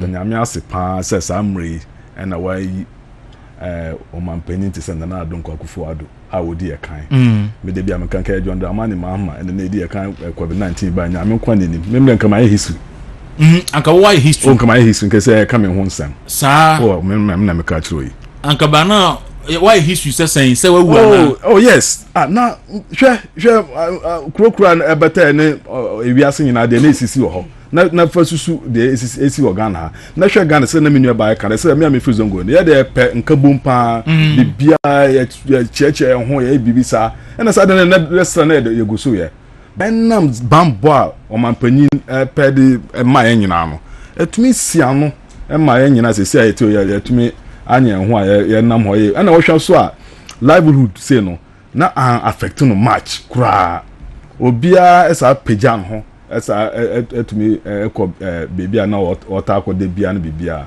ente de nyame ase pa na ewo mpa bom se nyame hya ne din hya ne ma na ejuma power ya no onkoso anye na bana emfa ne tuma pamfra. All right, Alaji mi da aseme mo akwaba wasema wo kan hu da bia mo ka covid asempe na maka me masem because 2016 June 21st and 21 ena menya corona you just start na corona 2020 na no edin obi a wo boss so wonya corona kra de be yo ena nya easy and we could do 2 weeks 2 weeks 4 days e wo UGMC yes na obi ampo nim se me wo ho about my former station me boss on crown and born amane and me could 2 weeks 4 days awa me come and fa hwe anko because na me nim me do one year say corona nti e ma me nko ani e ma me ka ho me ko na sika hye me botum saada no I think 200 cities me the scan koye esan de ba fie enti aduane aduro bibia a government of Ghana for almost 3 weeks. Na me busu obi akura ni me busu ni bia ni ba bia me wo. Yes microphone tone kan radio so anoma frɛ and I was taken care of and me da bia me da Dr. Boamase on the director honi Dr. Minta and enya say bia me nti obi ko me call kwama ma obi man kan che obi ase me journalist and me fisi me ko on the quiet and me could almost 3 weeks so awa me say man to paracetamol. Na onim ni free ho no eba abonten medical test o mo run e ho ECG say me run me call first one na me na 900 me fi abonten ba e na mo advice say me ko run sa test ni biem na me check say me organs nyina yoka me run the first one na 921 cedis me ko say no ye okay true set to am me na no 800 the last one na me na no so ye 360 2,500. yes but me won ho no omo ye ni nyina free amen me see me 200 cities a shame me botuma me di wura UG me so me di wura ho esan di pia bonten Baby, what do you cry who be for 2 weeks in yes me say enti me so bi bisa covid scar well na me nim bi amfa wo fi a obehu se me anopa ye de menu awa ye koda nwumra ye de menu ba sei na wa take aduane a wo pe na breakfast so be take ni a wo pe na nye dia bro banso abehu se di sitie enti mi kan enye intro na metwa okoyi me na me kan bia se me wife create ya me ma me create ya be no obi hwe be no because I and the one you yen kasa okasa wo onyu bi a on so ase covid na anya mo oh me say no this time 2020 enye izo okas wonya covid da nipa nyina bedwa na eja je say you come because and even in the office honestly na obi no me bomb so ma nti e ko fa zoom line for emmo ye fumigation ekoye ni manyina but o say ye campaign hu beto adwuma for so ma ebi kra obi oni symptoms go best at by force ala ya refu for kra message it was interesting eti ma 70 ayi Obani Adam say kan and mama kai menzo medie and it was serious medicine Obani George Krobia Sante a deputy director communication Obani akwaba dero mini amejoso na honam boko de na me adaroma me ho ye pa me gidi se woni adwumayefo wa ha eni atiefo eti Ghana fa na nyina nso ho ye particularly MPP adehia eti ewo enkrane Ghana fa na nyina ye da se eni ma koyi sure say when you have President Akufo-Addo as the president, then you can be rest assured say even in the midst of global crisis, Ghana, every aspect of our economy is still doing well. Oshe Amambiso, Oshe news all over the world. Utimu say Amambi would have wished say they have a leader such as Nana Dankwa Akufo-Addo leading their nations. And Oshe reports are a free World Health Organization, any other institutions, I would do we are say by and during the era of COVID, Nina dia dance PFS President Akufo-Addo was able to live up to expectation. It means some of us said in 2014, when there was cholera outbreak in this country, over 1,400 people lost their lives. Just cholera outbreak. 1,400 people lost their lives. It's when we are talking about pandemic, no, no, so cholera like I mentioned. And we epidemic you get it. This is pandemic. We are seeing now. It's when we have a president like Nana Dankwa Akufo-Addo, and it's not as if said there wasn't any effort. a systematic approach any systems measures go akwan with the support of the Ghana Health Service NMA etimi edu level like all over the world, because when there was the outbreak internationally, people were even anticipating say Africa people who were the streets so. That was what they were thinking. No, I can't say. In fact, even NDC for that was their projection. No, Bill Gates yiri can say Africa nipa bi gu abonte. Yeah, Nakando NDC organizer. Even NDC. That was their projection. I know you come back. No, Atando spokesperson on health cracker. NDC. You best fan for our abonte so. Yes. NDC Akando, I think the ranking member on health. So meaning in all of this now, any free SHS is still ongoing successfully. Be a course, any teacher nurses training allowance restore in Tremu. Any public sector we are able to recruit people. What you say? All aspects. Metro Mass Abayi Baye, Watimia Mayen, over 150 new buses to beef up our fleet. Every aspect of this, one district, one factory, one constituency, one ambulance. Be a course. Then of course, Unishi Abekama Abina, Utimima Abina Abaso was all come on two. And meaning I may preamble no. All right. Now me fa kwanya reason so entia Nana Dankwa Akufo-Addo Ghana man penini. One then I be the our able and the visionary vice president Dr. Mahmoud Bawumia ye chia sampani mfuwe omo ye samanhia honorable Kwadwo Nchamantin so ye chia no hwe adwumaso a papa yi so ye ewo Ministry of Trade and Industrialization through ono ni ministry na 1D 1FE yetimi a drive side so adi no kesi ama ene no ba bia obeko bia no obehu district factories bi o ye adwuma ye wura akoto afri yi so and planting for food and jobs. MPP at all times we are able to prove that indeed we have the men. Me den chiasron ko Emma Sampany for who do ya 80 ehwe ya no pay. Me da say George Krobia Asante Deputy Director Communication New Patriotic Party popular pa. Awa Mohammed Kasama for the YEE or Government Communication Team. Awa good morning. Good morning Minia. Na hunam boko de. Nyame ado. Ene yanko na waso hwe. O ba de adom yenso ye hu ye.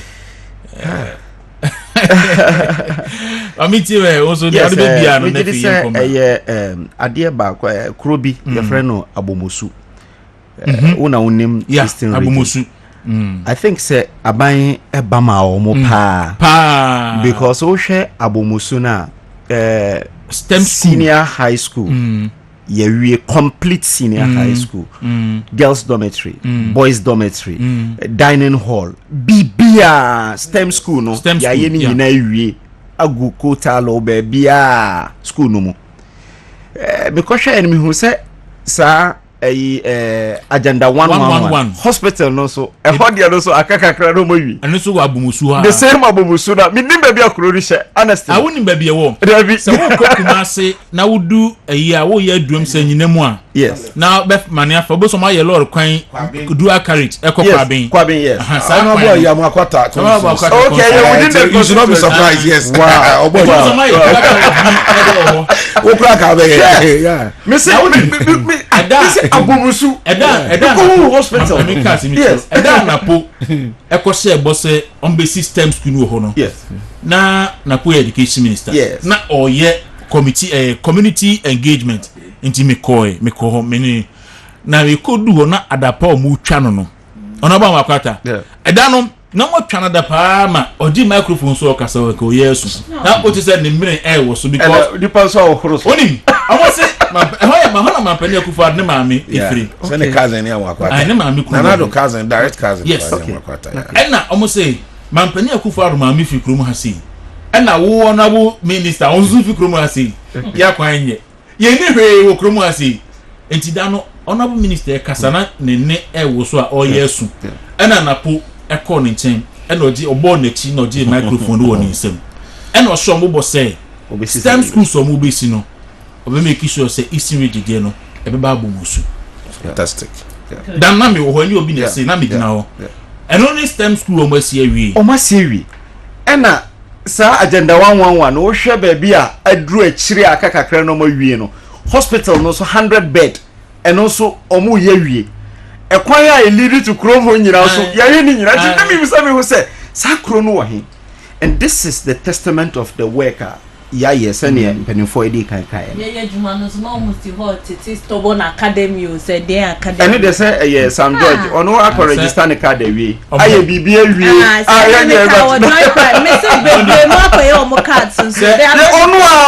Some George, no. Why any card? I am the BBA. And I see what was yes, I Stubborn Academy. Academy say school. I did my power say yes. And I was stubborn headmistress and so exactly. So, Osha the year over the time. Osha after this pandemic, what can we do? Ne a year normal abino 8 me a year. But I have acquired ya dream any ho and say, o can say a year akuto free planting for food and job.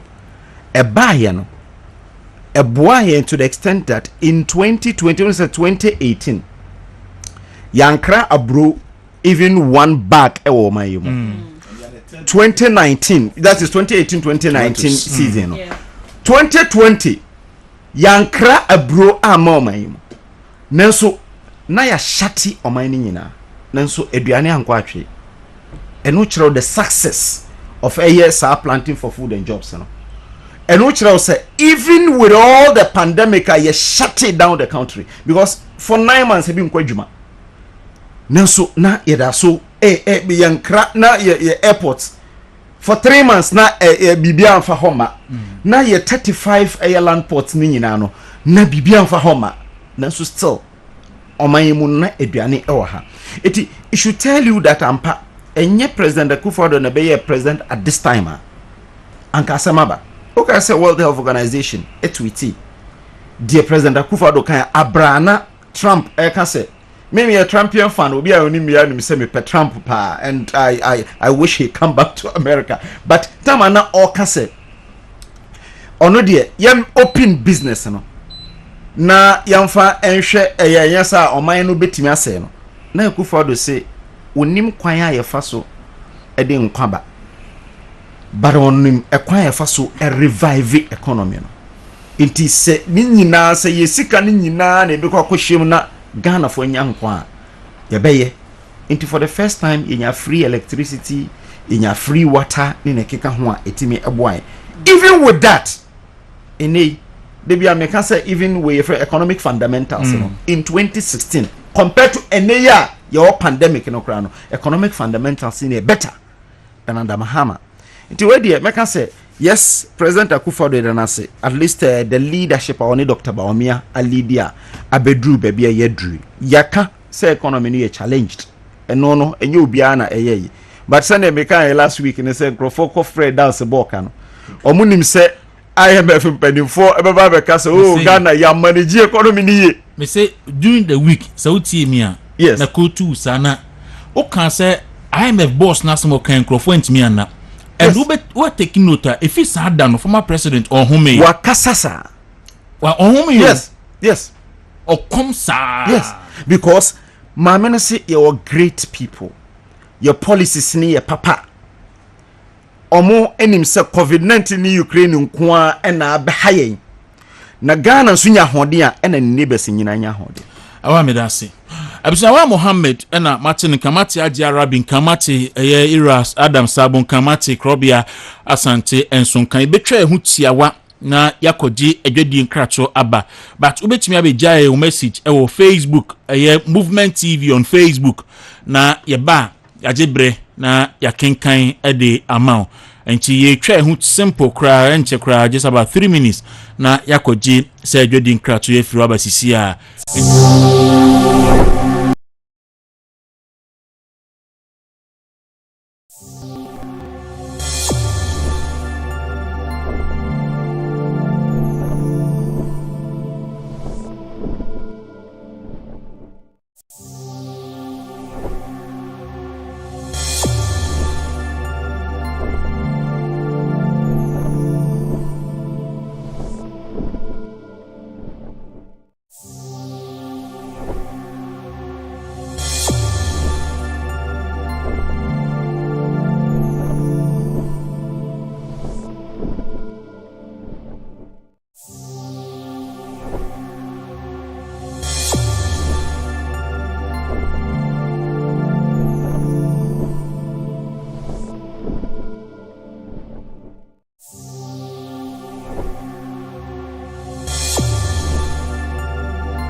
mpanifo na ka babiem na yetimi ahwe nsɛm ahodo a ɛwɔ hɔ yɛbɛka.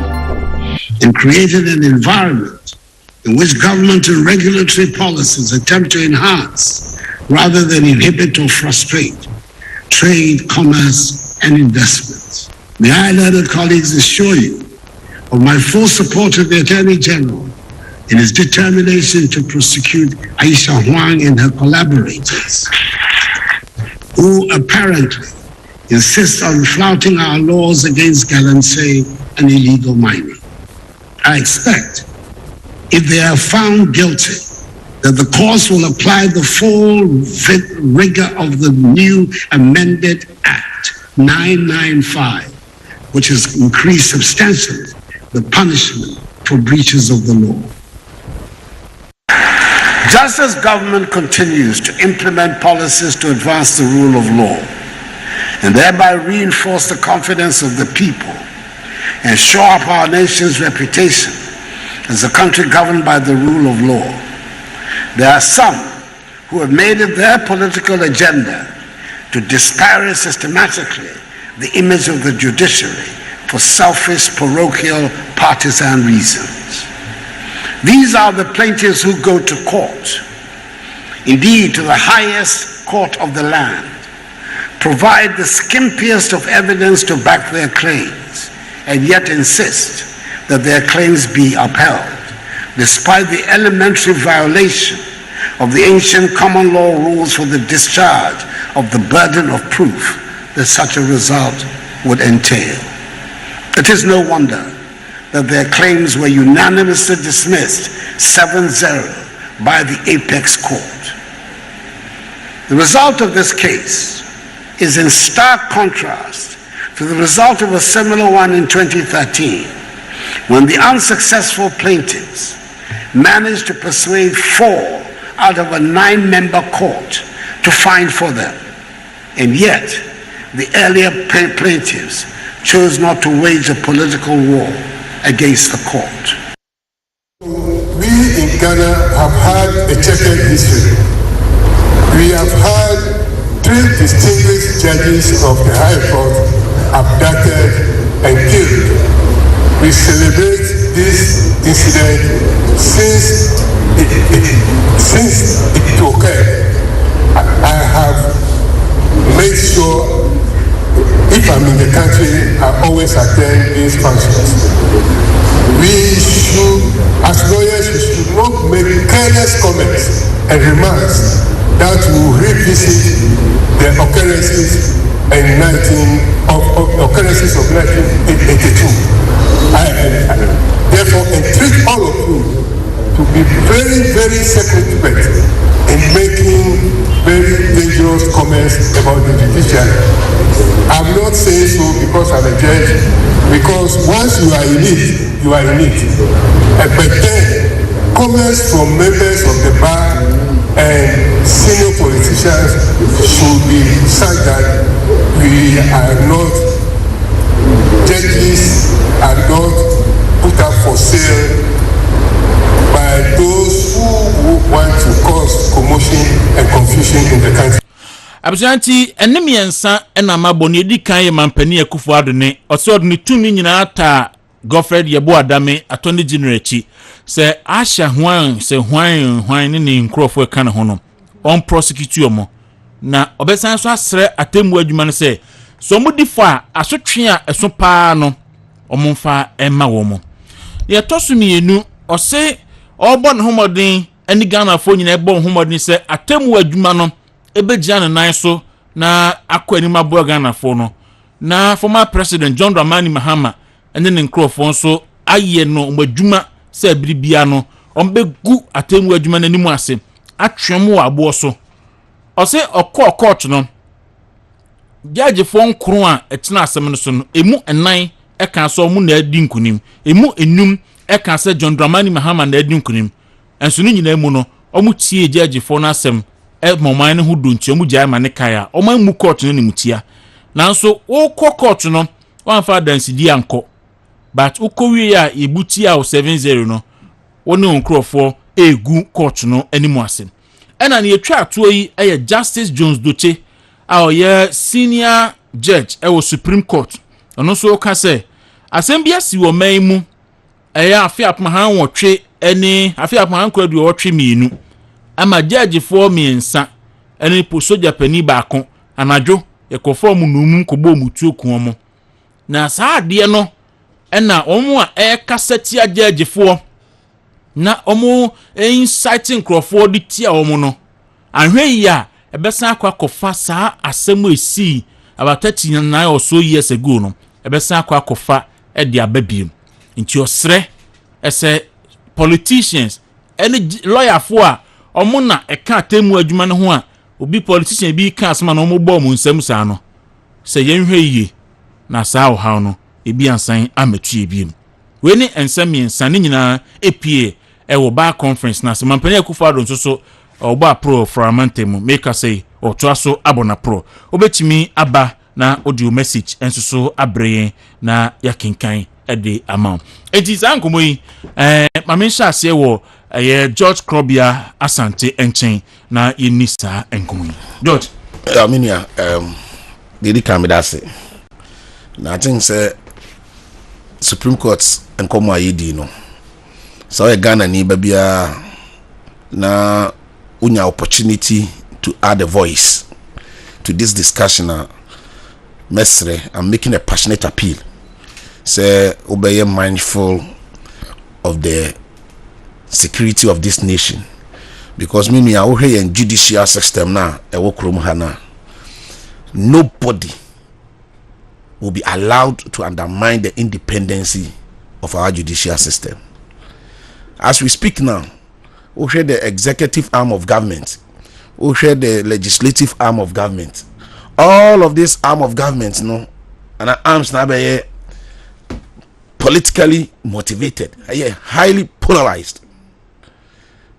What you are saying now, the third arm of government, which is the judiciary, and no na omei abuayen under this fourth republic. At all times, you kwa bato na empo the outcome of elections no near a candidate to be a pekurana with me say, oh, instead of say entry ma, instead of say entry two, instead of say yankwa montene na yankwa bu batwe no, we have a certain institution and we have so much confidence in them.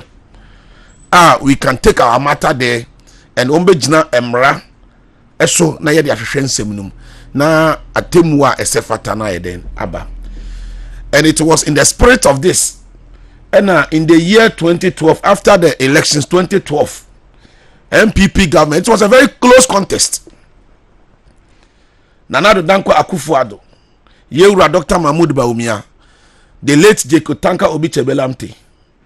After electoral commission declared results, the president or the flag bearer at that time, in the person of Nana Addo Dankwa Akufo-Addo, considering the number of voters opuli na ko betimi inciting the followers ama omako streets akwa koso mehem, but esa say odigan amraponi.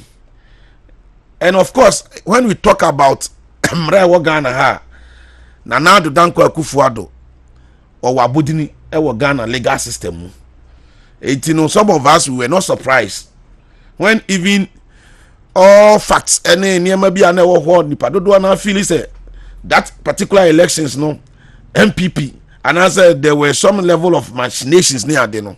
Now they say no, I would rather seek redress court than say me incite me followers. So monko montre no monko. Yes, that decision I can tell you, sir, most MPP executives, most MPP supporters, most MPP apalachikis were not in support of Nana Addo decision at that time. But Nana Addo in the nice form, like I said, no. Young court and compel redress. No, let me just summarize it. After the ruling, which was very close, I think 9 justices and a transamination, and it was 5-4 ruling, 5-4 in favor of John Dramani Mahama in the NDC. Nana Addo wekaye Nana Addo pie no hwe supporters ahodo the disappointment in the faces of the people that were gathered over there was, well, I disagree with the judgment of our justices but I accept the ruling. Or show statesmanship, or say indeed, or a leader who believe in the rule of law, or a leader who believe in our judicial system, or a leader or you're responsible. At that time, Yewura John Dramani Mahama and NDC even proud to the pronouncement of the ruling. Now Yewura John Dramani Mahama and Abedi children supported. They were jubilating. That was the then castle. No, Jubilee House then. Omunyasha white fita. Information before the pronouncement of the judgment and a ruling. No fita. But Nanado did not scandalize the court. Nanado did not take the court into gutters. Nanado did not bring the image of the court into disrepute, but rather he was able to register. No, I disagree. Of course, Ghana constitution my quine says only court and your decisions being one. You can register your disagreement. I disagree with the judgment, but I accept the judgment. That is a responsible leader. At that time, John Dramani Mahama, and who said the Supreme Court justices, no, they were up to the task. You see, Omaina Yumuno say Empanimfobi Kasa, Yewura John Dramani Mahama. The last elections we had, at least Utiminya over 5 million votes. Only over 6 million. Yeah, 6 million votes. So that per analysis should tell you, say, Ukasa, Edipa Beye 6 million. Ebeti wasema wuka. Eno yo mo to abawo. Omo to abawo. So that is enough. It puts a lot of responsibility on you. So at your level, you cannot be making pedestrian statements. You should allow Emprophobia, they don't really matter, to be making such pronouncements. But so one casano, it is Asante Kasemu and Ase Chikasemu no. Yes, assembly or ese Chiamiano, assembly or ese Ahinquano, and assembly or ese Ohinano. Nasa Wahine Udane or Hinkwa. Now Dane or Chiamia. One imprepino, one casa would do any munyamba bafo. Because most times nunca Ahinkwa kana wachiana Kachiami Ateneno. Chiame canas wachiana Kawahina ede Ateneteno. That is even in our traditional setup, no. That is how I say opinion edware wiane so ayede asa. But the name Yewura John Dramani Mahama aye no full stager. He is the president of NDC Foot Soldiers, and he keeps making such pedestrian comments. And I say on fashion, trust me, Minian, Uche Ghana, all over Africa, your judicial system I run wahano, and your modeler African countries be Esuan yama free in Ghana. Trust me. Uche Kenya, where Kenya just a few days ago, Supreme Court ruling on the buy. Omunyina no anyama almost free Ghana 2013 Supreme Court, because that was the first time I tested those laws. Now say a whole president or former president who had the opportunity to address people, lawyers, and when or your interview with TV3, and I work say Afro Barometer for a report on the buy, and Ujina so and that he was speaking based on the perception that the people of Ghana have about the Supreme Court. But the question is that Yewura John Dramani Mahama, we are former president. Afro Barometer for no Afro Barometer. So if in any case we be quite research, now we need the confidence of our judicial system and our justices and our justice delivery system. You as a former president who is of course seeking for re-election to become president again, we say who base argument, you know, on the research finding Afro Barometer for the back. Come on, can you be that low? And as I mean your Bible mukrano, yes Christo. Ebinu mutaza, yes we away, yes we say, yes we ajenkwano, yes we say, no busa say. Na monso musimi no wine. So if Afro Barometer for wants to even say yeah, the perception out there no, it's not favorable. It's just a judicial system for confidence on no former. As a former president, are you also supposed to run the judicial system down? And in any case, Yewura John Dramani Mahama actually said in an unlikely event, which of course will never happen until America's unlikely event. Say Otimi Esa Befrusa Kunyakesian as the president of this country again. When this Supreme Court men wano mubeye juma, after making all such ridiculous comments about the court system, but me the only minion. Osha enemy banami monitor a lot of radio stations.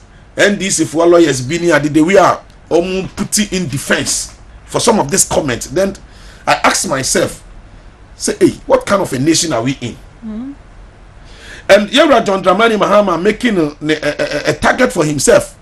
Say at any given opportunity, Yewura Justice Anim Yeboah obe taking my papa no animonyam into the gutters. On the leading the seeding cattle for sample for Samije. No, they started that agenda way back in 2013. Yes, almost Supreme Court Ayiniban, they singled out Justice Anim Yeboah. Edi papa ya ni di na tamu radio so Aminu Alpa, let's go back into history. Some NDC known figures are Yewura John Dramani Mahama appointed to serve our Supreme Court. And Opena Meka or appointee even the General Secretary of PNC. Now a certain General Secretary. A lot of them. Ho asemiya a koye High Court Judge or Hono Mira Finidin.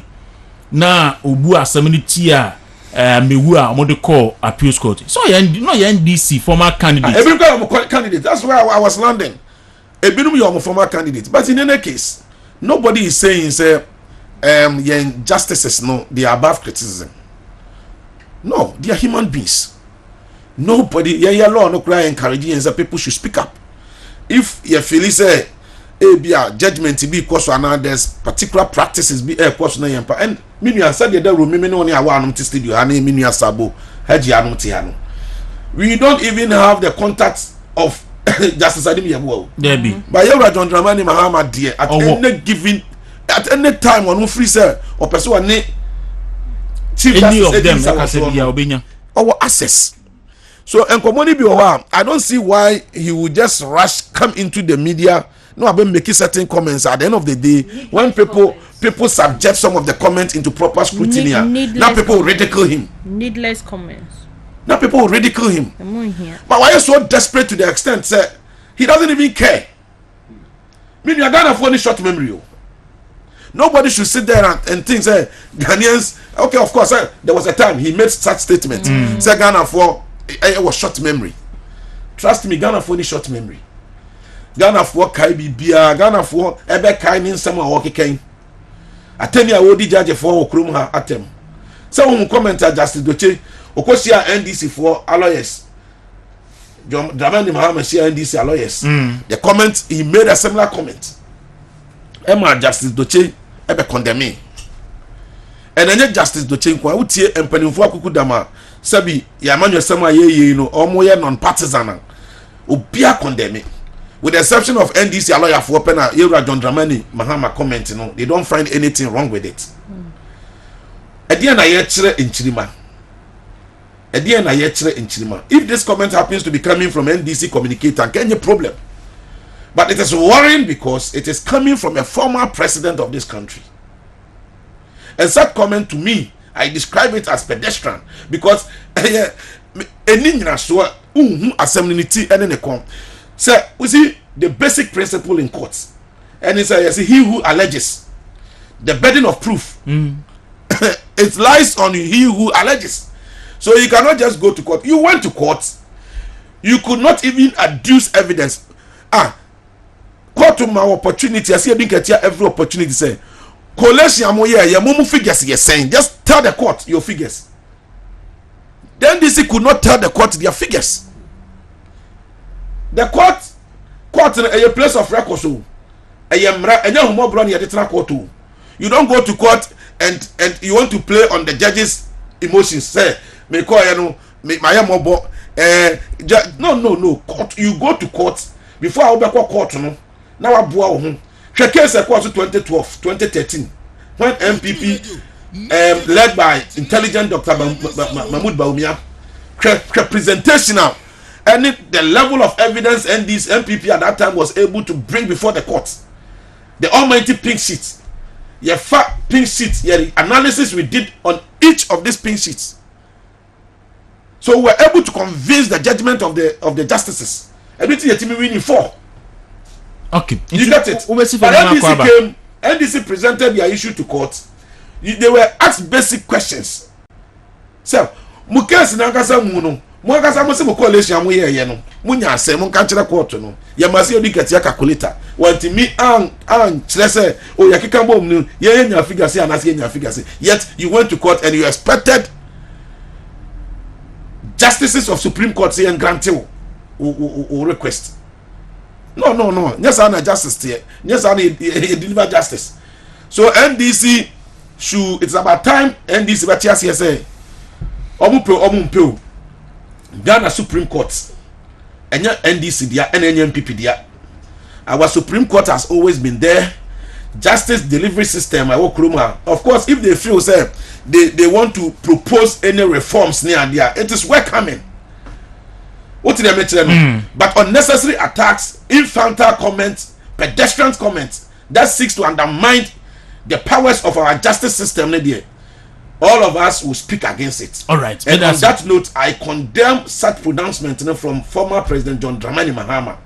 And of course, if or you be a onim ferry, now our need dear respect for the good people of this country, and can make us say, "Oh, no pagana for particularly Justice Anim Yabua and the justices of Supreme Court." All right. But as George Krobia Asante, a deputy director communication New Patriotic Party, I'm saying live on Facebook, Movement TV on Facebook, Movement TV on Facebook. Inti fa o message bra na yankinkan enfama. Me kwa alaji sabon chain na metie ononso on this topic. Many strike me kese a Justice Jones Doche say o make reference to ni si ya ene yedi Matthias Day na yakwa chiche judge for kubo mutu ku omo se usuru sa hwe ya na asen aba obani mamitiwe me da wasi pi na akwanya wa mami fa fidie so na mentia menu no ma me no mo studio emu me chia wo so ene wo crew ni nyina me chia Greater Accra regional communication team no and the regional chairman and the rest of the executives. Asana meshas no there's a assembly akoswa Marco Pieso. Okay. In fact, Sao Kaya Omampanyin Nana Donko Akufo-Addo. Na nkoye say nka ka ono nko a nka this assemble adewe no nka emphasize no. Yes, na yam to so aba preko. Emma yam hu dede sa e ka say de bi omo mpene say emma ade na etwe san en na me ne wo ka say omo nam ya nya pick intelligence Greater Accra for instance omo nam all the various constituencies and electoral areas are omo yi candidates for the various electoral areas assembly elections e be question and omo adwen omo afan say omo say if they are able to win majority of the electoral area, but to me, I use it and not for Ghana. Even if they lose the general election, I use as evidence. Or my winner abano, they are real. And I don't think so. As a party, international and entry and I say that was how they were so. And I'm going for winning instead of Mote. In fact, what can was some kind of one? I could also one so I John Fun the dada. No, be a woody and me. I can't have some say. A baby wo hoya si ne wawu onim kata woto onim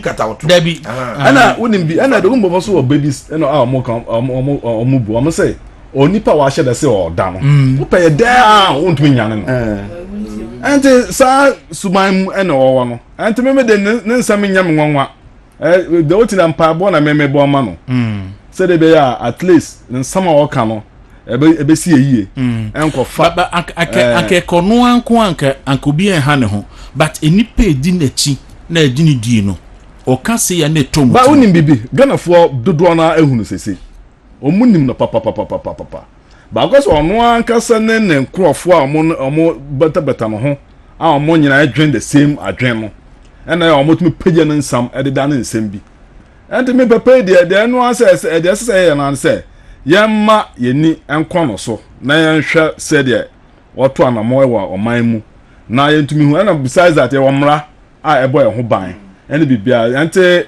mmara hyɛ badwafoɔ no so ɛsɛ sometimes mo keka ɔmo ho ɛnso nka nsɛm bi a ɔnenam hɔ ɛkeka no sɛ wɔatwi ne kɔn ba no wɔde sekan asi so wɔatwi ne kɔn ba no wɔde sekan asi so ɛna ɔsɛ wɔpɛ sɛ wɔbɛyɛ ɔmanpanyin ɛna nke bi a wantena akonnwa no so kora da bia na ɛsɛ wonnim wo kora na sɛ mmara bi obi sɛ obi sɛ wɔn watena akonnwa no so da na wo watena akonnwa no so na wo saa suban a wɔde nam yi saa suban wo na ɛde bu man ɛnte me deɛ menim deɛ mɛka ɛnte as this assembly election yi ho nsɛm yi no ɛhia me paa ɛnte mbɛfa ofidie so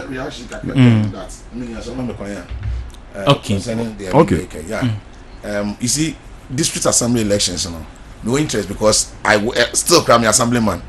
My second term, and I've been a presiding member. Fortunately enough, I see, fortunately enough, the general secretary of one of the major excellent idea done commercial. Very good. Because elections 2020, a Juma me aye bebre no research kyerɛ sɛ assembly members ni bebre di abro yakwa ye adwuma wie na ye kɔ na assembly man na tie akyire even though you see yes assembly ni non partisan ba opompo me matena assembly me second term ni me elected assembly member I can see am bro no presiding member election executives MPP. So the point is, as a party we need to also make conscious efforts, and I know say in general secretary or lawyer Justin from Ponkodia one in national chairman, there's nowhere Omo visited this issue. Trust me, whatever they have to do in their capacities to ensure say assembly elections are here at least so Omo so a pro MPP for do na betimi win. Trust me, we will do that. So you forget about the NDC. Okay. We have better records betimi agents so their campaigning. I'm a crop for do na win than the NDC. All right. I like you. I'm does. Ana na menu akasa no sa wo hwe a yawo baby a ebu ewa dogumba kasam say yesi ewi aye bube no dagomba ni wi an wa se chi mu twi ado dogumba kasa abuzu na anzu kagura kabukuru na ya kagu bi abuzu kan wa kagura abi ageti me so the action say wo wan bokrom na ese kromfo na wo tu na wo dwane dem ka kosi ni say wo hwe nan sei nsama o man panyin dada enenam ho ekeka no akwa se wo adwempo bi a wode nam a wono ankasa hu se anamo amotu no enko yie momo na se o prepare Ghana fo adwen efa bi se le normal esi kwa no asasisie bi ya abam en so ochina bi kwa na o se yasisi no a na obi agye etum entina wo kaya tam amukọ sa omo lawyers na se nye lawyers na se ebo omo din se omo lawyers na se den awakọ gina omo nim edidi lawyer for atem omo tumi bo omo nsem ema no ansa na nse ya nso nsama okeka me no enye mwanwa kura but the person make can say young as a party no and as I said most of these things it says station one my kwan amebeka ho asam no na yeso ya madwentre efa nsama oka no ema Ghana fo enhu butanti ana say ade ewo ne tirimu ana say bebe ode akwakusi because wo hwe de na akoka about your friends yenua by Aisha wan ho nsem ya na hwe tama ya sem we pie ene nsama na omo koka now you can see the difference ewo you can see the difference quite apart from them in your economic assembly. Yes, in your Kaipa time 20 friends and 12 election no. And stand a bebu time.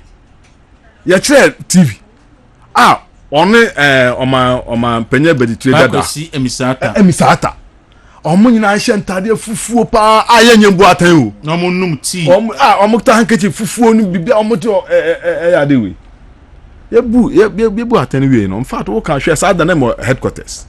To Frankutu with 5 daily prayers me and me twatro menim say me cross ring road no menim say me to me cross ring road e na fie say na car bo na can bo menim me be hu say me gina na fie ho up to now I can't tell her I've crossed that road and only God knows the kind of psychological pains and for efamu and it is true na ya sha say Emma ever out na na kan no kwa ebi mu kura no to a large extent kura yen kan sem kura yen sem fata because it was very painful and I share evidence I eba court mu nsem na ahase ekosi ewie na obi an nim MPP ade nkoni and I share judgment na o kan no kura no share the closeness of it just one difference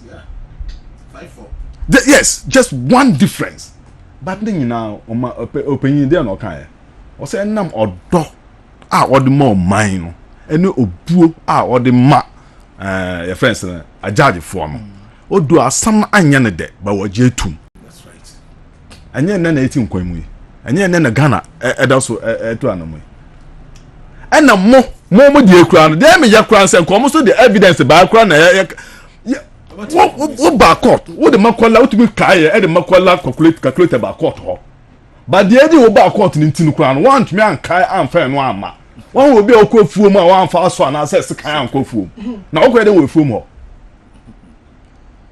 je ka kwan so a mo se ya pa motiko menka ati me dey to Franco too NDC when it comes it's not unfortunate sometimes we can say we MPP ni nti and I can say no but all the quad in true ma what me say emfa omunyomo bebre omo ro man mu no emfa. And let me tell you something. No, let me hear analysis of some constituencies in Greater Accra. And I'm very surprised.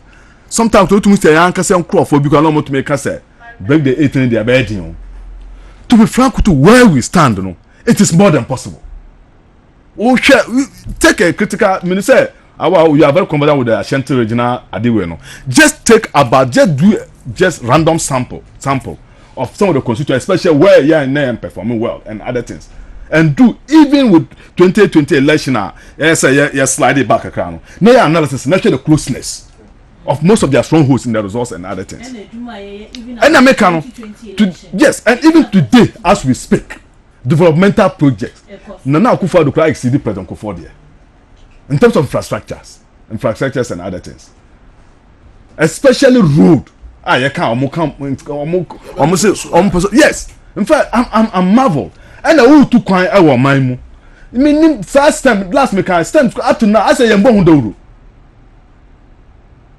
But almost every district, what we one or two of them, I mean, there neatly, put up. But we don't talk about them at all when it comes to issues. And it is that year, was it 200 and how many now? Or model schools? 120. It's nowhere near these schools in terms of even quality of structures and other things and the numbers. But we seem to be very quiet on these issues. But we say for say by next year Ghana for. Thank you very much. Thank you very much. The way we've taken on my nyina be hu ade a ekoso. Mpuntu edwuma a yeye no man mu. And na me ka say me kwatamali na ya. Me nko bi me fa bibia ko me fa Eastern Corridor. Yeah. Eastern Corridor. And around within 4 hours who are northern region. Within 4 hours who are northern region. But just within 2017 about Abamu. Tractor kura na was our kwan no so. Tractor na to me come was our kwan no so. And no. But no but me saloon car afa ho.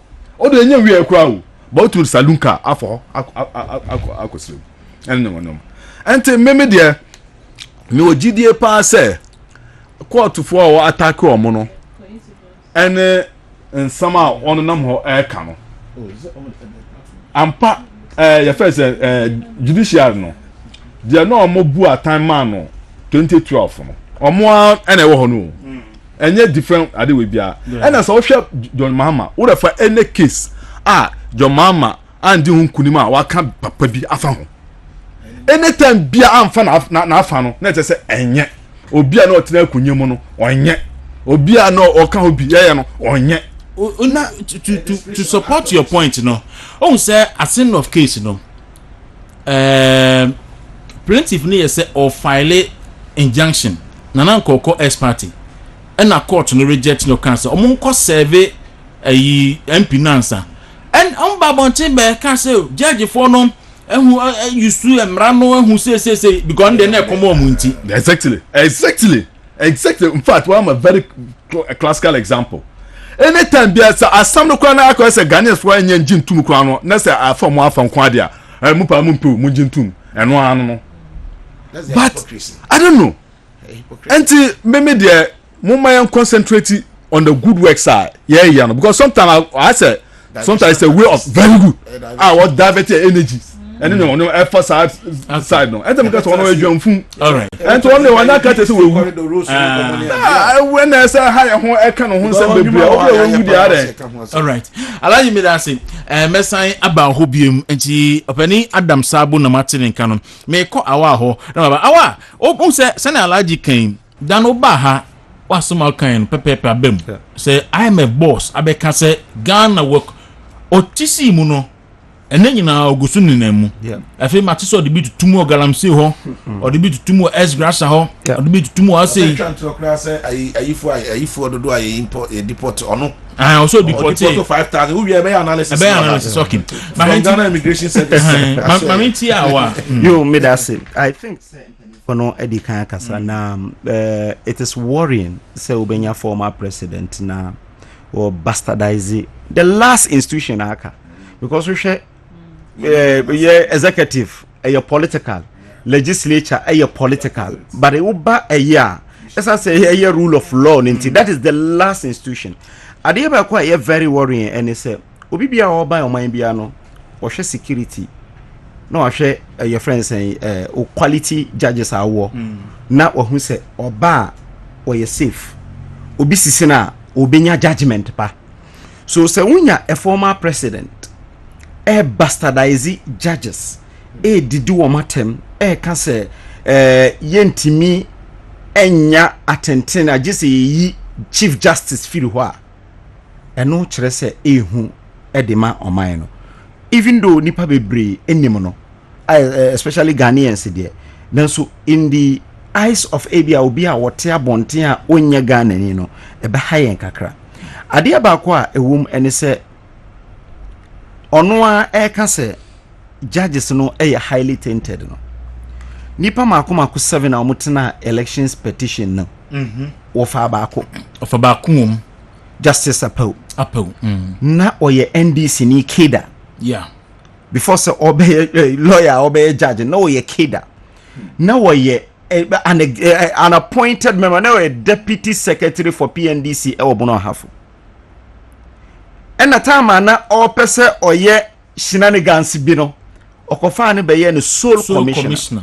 I'm not bastardizing the judge Debbie, but I'm saying that look at this his background oba anka odi case papa koya anka ye 61 at least what you say anka at least exactly anka ye 61 but case now the koya no and president what the president skimpy and justice apau any nipa na obi says you didn't get your questions ani bufu ye kura intelligent questions e man bufu exactly so eno kire o say ofa nipa no be ye jaja onye political bio but we show mo President Akufo-Addo found no one amongst them and Obeka say be krana na or a politician but who sha Sir Justice Pamano Gabriel Pamai or your PNC wow can have PNC general secretary that time krana in PNC baby or muteko but no general secretary no appointed obi akashi owo ho awo ye adwuma eti se edru baby president keka BBC ya and as a former president or person obedi ade keka BBC ya ade ba kwa Ghana fo nyina nim ni se o person obedi ade it is a ye ko writer na ye papa kra na o se o pe left bi e be hye se na be ya obetimi abeye but ye nim judges a Ghana ha ye ka partisan judges a omo ye judges a na e appoint omo under NDC na omo a obi o ye appoint omo as judges no former MPs a ye appoint omo as judges no omo ye former NDC MPs but they are judges obia NDD omo en cancel omo because ye nim say adwuma na omo ye no omo ye ni ye ade ba kwa yiwum ene se o hwe former president ensem na work no enya de foforo in NDC esan se okay Dr. Kobneji the killing the cat no e ho no unyan in 2008 and oko kan say omo be purge the judiciary no it NDC time bia omo wo opposition bia no omu susu se judges empe womo tambia omu ne omu feel se judges no omu enye bibi moa omu. But you see, say we a political party, not judges, media, civil society organizations, and omu ka hu nyina ye nim so omu ye neutral empe wasema. Re-examine the kind of political party you have, and they're very important. Godfrey Dame, enra nsem na okan no, I was shocked. Say Marita Briopon, Ebeka say me continue was so childish, immature, and unprofessional. Debbie, eye ahoya. Abrantie no. There's no single NDC lawyer at one floor. No. Obaye as deputy attorney general between 6 years and today. We're winning 10 landmark cases against NDC bigwigs. Say the last man here, Chachumi Boy. Omoko fa Chachu by. How case? What's that winning against Chachu? Or no, ewo High Court, ever Supreme Court, SIB winning. So hoya. There's no lawyer in NDC today that can match at Godfrey Dame. Bakokra. And landmark cases are why in the next 100 years, ye chradia ye the cases never chradia. Share the bond no. First one I win. Not person me kai Mr. Justice for money. Yes, you get the mind of a 70-year practitioner. Sano kind. Abrantie no ni hu no quarter. He's just omuhuna. It's enunti na ama enra up to ene. In some na okananka wanka bibia. Onunde ye the leader of the bar.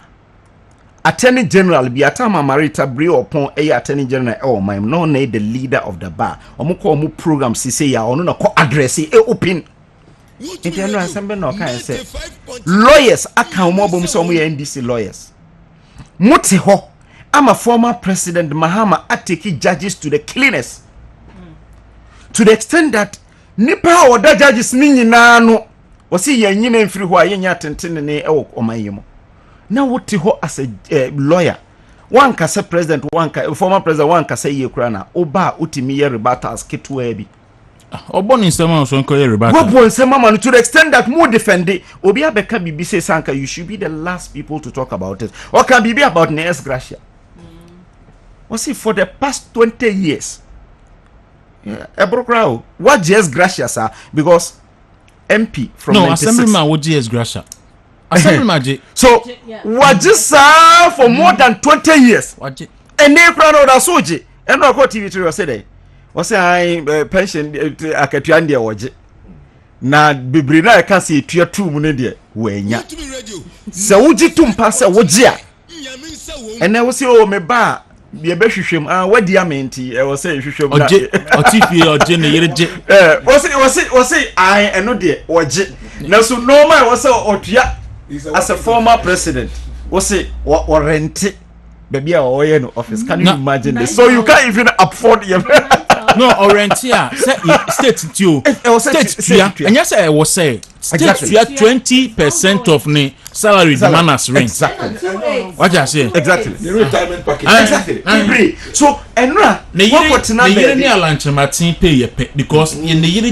the salary of a cabinet minister on your MP exactly so ene se wanya akonya eti se Marita Briopon ekogina baby ka se hwe ye create agency no NDC Edico Supreme Court Emma Winnie Godfrey Dame bond okay say ekoji first bond in 2017 omo de koy osan winning amatina media appointing wie ya no omo de court say ni age NDC lawyers ni nyina mpanimfo ni nyina we Tony Lita eno omo ka hu nyina no ekoy ema ni winning o winning Wyoming case no Owini National Cathedral ena Owini Hohoi.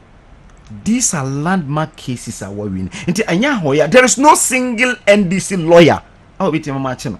Inti definitely was say almost start na omo bastardize no. And then make say ono chire law Moses Formani o chire law or a law lecturer but was see ohwa brantie na adwen emudo te say 70-year-old lawyer. Esanse Abrantie no esua de assign a unique cases in Nekeka. Former President Mahama, yes, Reno. Ghana. And not that may compare to Aisha Juan. Say the desperation. What's Aisha Juan or Koya? Yes, I do the Koya. Desperation, say, as a wajabi bina of Okofa Togo at the bedroom. Onusu ekwan bia so opeso be president of Ghana on train and because you see the continual bastardization of state institutions no M1 esan say the moment you do this judges no omo yerenom omo abusuafo exactly so say opese obedi oman so a enye judge na wo say elections are one at the polling station yes ana afarija alternative policies yes ana kan so when timi anya uko court for redress uko court in bisa say doing kid say mu be here they say we are not here to challenge the results or say on person we challenge is in omu chira omu juma omu be so when you go and sit down and say ejuma fortunately na live on TV or say omu challenge the legitimacy of the results na omu challenge the declaration it's the results no only challenge there declaration what is it so and Mr. former President Mahama ebunu as former president of the Republic of Ghana waye ejuma onokra de bia me kasa anka wo ya an institution I was anka na yesua because assemblyman MP deputy minister vice president former presidential candidate former presidential candidate so obisa no wo tro bibia at least e bonchirima ema omutimi esua bibi free eye ni esua hu because the one hu ni nyina exactly wa hu ni nyina so wa hu ni nyina opesa wo saba there is no problem with that but I fan tro any kasetia okay exactly emfa embeji omai awa medase awa Mohammed spokesperson for YE and then member of the communication team Mamenji Rabbi adwin on this kakra ebrena kesade but ebekọ eni ebo we homodin Rabbi I'm with you Nibano or asking for re-election out of greed out of greed or pay at the phone this one is heavy for me but make it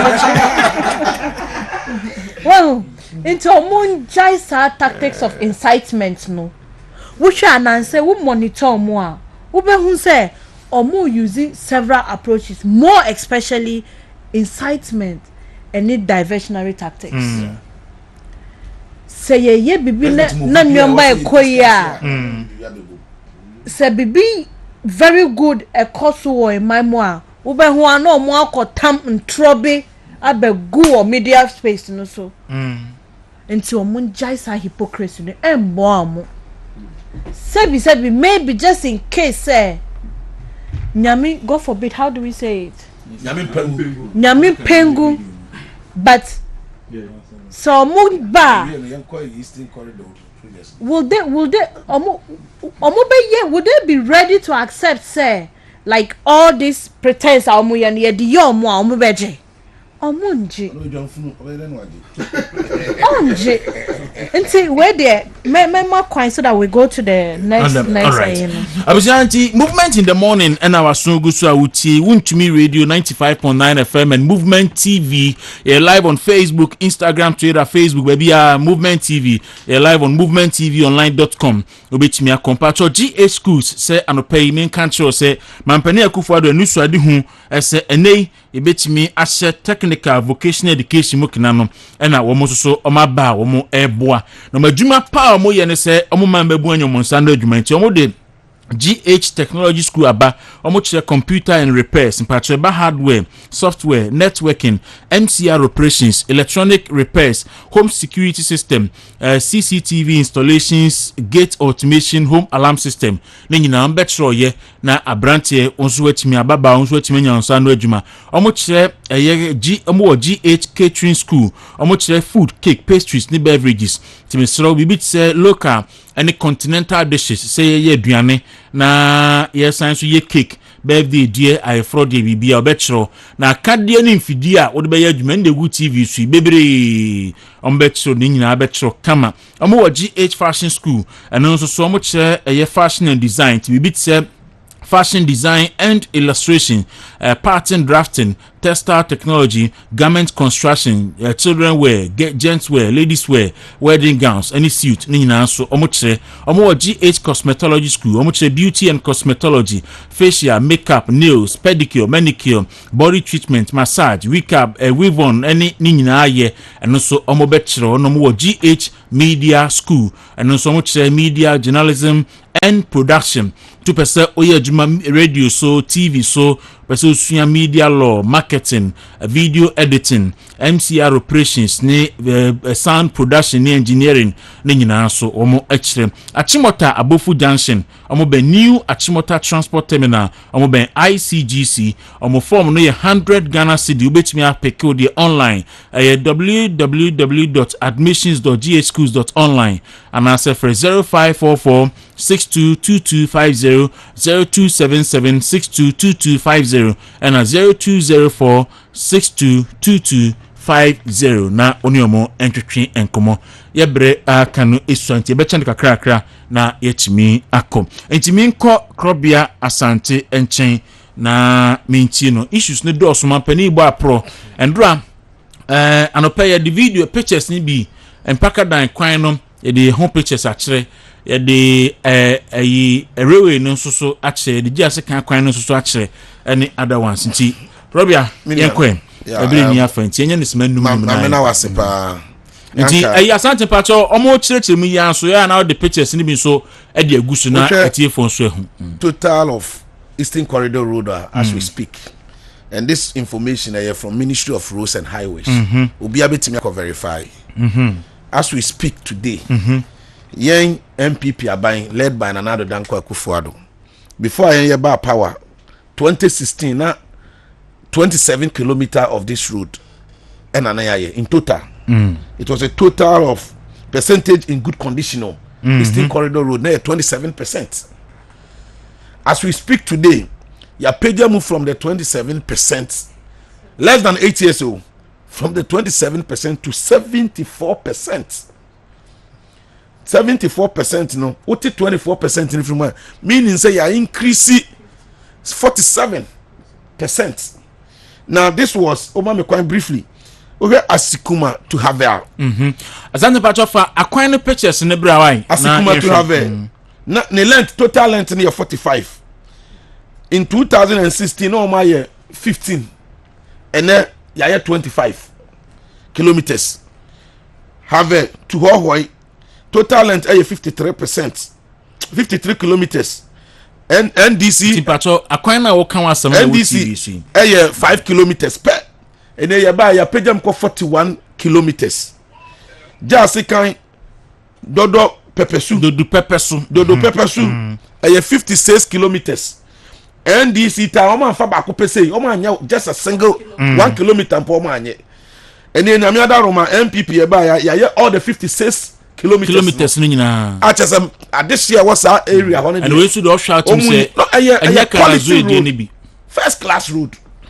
And no kwadantan and kwanta to Otida Manko 50 kilometers. NDC in fact not a single kilometer. And NDC here.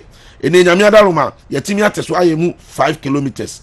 And kwanta Otida Manko B Damanko Otidamanko Otidamanko and also you 12 NDC anyemu hwe not even a single kilometer.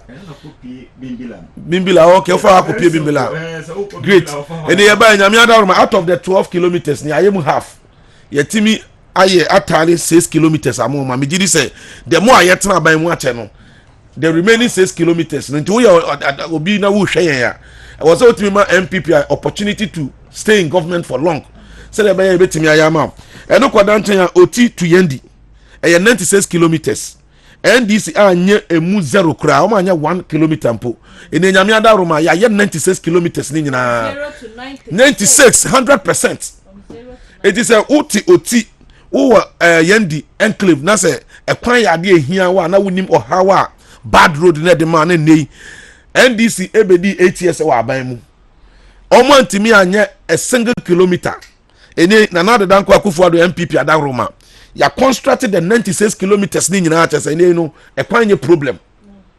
ufiri oti na wokɔ yɛn dia ɛkyɛ first class road ɛna mfonyini ne yɛyi kyerɛ mu no uwie a yɛndi to Bintiri ɛno nso ɛyɛ 108 kilometers NDC yɛ mu 68 yɛn nso yɛba nyame adan yɛbɛyɛ 68 na aka ɔma ɛnɛ no ɔmanya no NDC yɛ 68 yɛba yɛ no yɛntimi fa bi nka ho wɔ hɔ no fine ɛna nti total wohwɛ NDC in terms of kilometers Eastern Corridor rules the omo yɛ 135 omo timi yɛ 135 kilometers ewu dede bebrebe omo yɛ no okrom ha nyina no NDC as a government Eastern Corridor rules amabobo so yi no omo yɛ mu 135 MPP in less than another Dankwa Akufo-Addo out of 497 exactly and another Dankwa Akufo-Addo aban yi ba ye mu 366 kilometers out of 497. So this is a clear difference between the MPP government and NDC government. Meaning before I say me free say kwan issue, you know. Yewra John Dramani Mahama I make a statement to be. Let me put the statement in correct perspective. Yewra Dramani Mahama say onona breso no odiporto China for e mako 5,000. Chinese illegal immigrants. Mako 5,000. Meaning this is information a free Ghana Immigration Service. Asweye. The year 2013, Opayenya mathematics, we Ghana ni baby a share you and follow up. The year 2013, total Chinese people are ye deported or man ye repatriated or a free Ghana hanom 713. 713. 2014, total Chinese nationals are ye deported or free Ghana ha now almost 511. This is in Ghana Immigration Service report. The year 2015, 427 were deported okay. Or repatriated. The year 2016, 130 Chinese nationals and ye deported one. It ukani in abo maminia about 2,133. That is from 2013 to 2016. Abraham John Dramani Mahama ye president. Yamfa 2012 okra de yanka ho. Say who the 2012 wa 2012 nipa 243. Who the kwaka ho now about 2,376. It went from the 5,000 figure. Yewra John Dramani Mahama eka ho. You see, I am bringing this out just for Ghanaians to know say Yewra John Dramani Mahama only integrity. Only integrity. People should not take him serious. And I wonder the kind of people that advise him. And I mean, data I am this for the casa. So I Sami Jemfi and I was say Ghana in the second weakest or worst currency in the world. So information is inaccurate. All right. As we speak now, in currency in Africa, who pay or my old musika, what do you want? Yet the atosom yensa. All right. Medase Krobia enti George Krobia Asante a deputy director communication New Patriotic Party. Menko Rasabo nchen. Rasabo minti wenti yesa maka no. Na be fa bia na enfanko. Mfa me da me ko sa asha hwan anasa asha hwan. Asha hwan.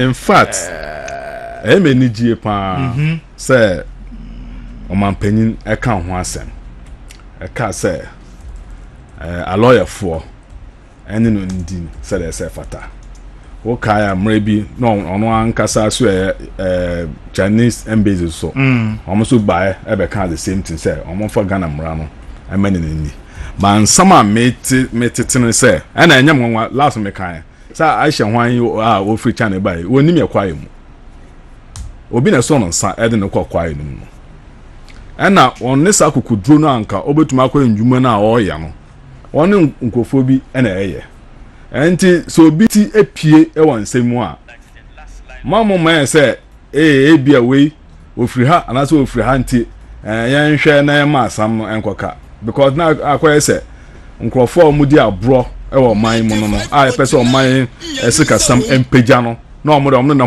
mu di abro ene ade ensem fata ento obi biara say me ko Adam Sabo na medin akopie wo mu a ese mra no ne me endi no because last week I me kan say egudie nyame ebo egudie eba wi as wo bo no menu pe potoko sam no ombaka say your friends na resources no menu pe ye wo egudi a eno wuyi no na esa ene wo egudi a eno wuyi no na wo sa na hye na nan mu na bi esa bebio so poto mo say renewable and non-renewable resource wehu and akwa say cocoa no a renewable resource and fortunately for us no and the backbone of our economy and the gold no mutu na non-renewable asa na mo say cocoa asase omo say yensu asase e dey to gold no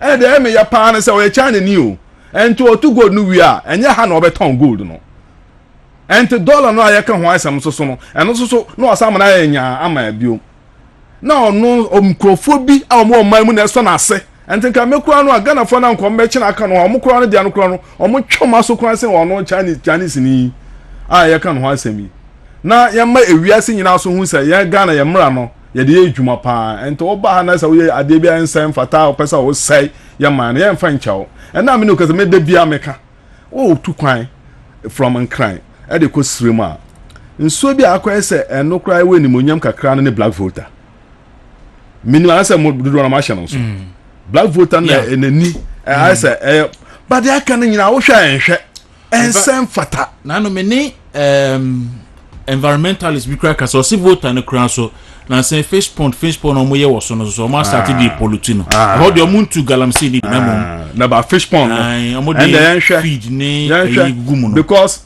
fish pond so I don't know the way they do it, but what I know about what do you call it our climate no say nsuo na say bia omo kwan ma nkrofo do ho bibia betuma ma twetwa nwura no na so mbetwa nnua no na te nsuo no na wie ahyase na mo ya no because I know akwa say na wie asese a yes ebebon na no say ya wo bibia fa na evaporation no we dey o say feed no mu yusu na bia enu nduru bi ya mu yusu no na pollutu nsuo no and I make no apart from feed no I don't know how they do it ebetuma ban say activities no mo ya no so mo madwen say bia nsuo no dose no excuse say I say sometimes I drink say ya dwen no say nsuo kakaka ya de na sa point ketwa de ebetuma mo nsuo asan and I say be say but there are certain activities with friends say now time no affect nsuo no greatly so one me ya dwen a meta mana me nyine wa adwura setedum asesa no na e won nsuo bi afra na from so salatem bia na Africa from adwura akwa from so akwadware aba ena metwe na mehu afram su no a mehura ho sansuo no ani hobio ria na ewe ena mte ekwa adwuma ya afa sansuo no ho na aya expose no ente ama nsuo no nyina yesa ente Aisha 1 meme de do mampanyina aka no se me twen de endis for so beka se Aisha 1 ye ntwe na aso ana ase me ntwe na aso ma wo so mo no na mo ka nsem bi asem wo wiase oh yes enye na okay wo de wi na me ka se mi ntiro na nsem su na nim sa wati omo say omo videos ene ni omo ampanyimfo bi ni Aisha 1 eye bi na ye news ma obi obema na oba ye oba na da se me na Aisha 1 me ni age Aisha 1 honam se me akona me na akọ bibia efa gbanse ho ban efa gbanse ho ban alaji me da se omo kro omo kasa anso nkrofo omo videos because obi a krom na me say nkrofo so be videos a ho na betimi atena krom ha sei omo sha say ye twen ho na betimi atena ha omo kro fa maji omo nsa musika no ho na betimi atena krom ha na bad mu a na omo di sa ma mi na phone video yi ni a the video course Montier, yes, former president Obama said NC for blocking the sen. Me who baby na me need to say me who say reputable portal be a publish say also no so NC for blocking. And to also customer academy no so. So when name regardless. We dey make me no crack. Na just say I dey na Sam George ya no. Na nye onu an katan tu na odo ya no. Na say onu na ma na yes ade no. But how can a stubborn person come Mr. Sabo Adam Medasim. Rabbi, other issues I can they say how can a stubborn person come and lead a country? Won't mean be lead. You're best stubborn for or how do they say? You're best stubborn leaders. And no one can. Uncolaboni, and Pelmo. And I bekasa or sorry, I know say a until Bia and a dead goes on a lame horse. OCNC for blocking this. In obwa. Initially, no. It cannot be trusted. No. Incredible. I block. I don't know why you're so for. There's so beyond quality said the same. Now, so I'm quite a block. First, no one. Mama, Arabian Casane and Cone Brasso. Na uncles. Okay, I want mama be and Uncle Saboma or raise concern be one. And as our concern, me person me marry assurance be what I say. Okay. On your leadership, especially on communication. No. Many crop here, bet me I can't show on authority say this current crop of leadership no.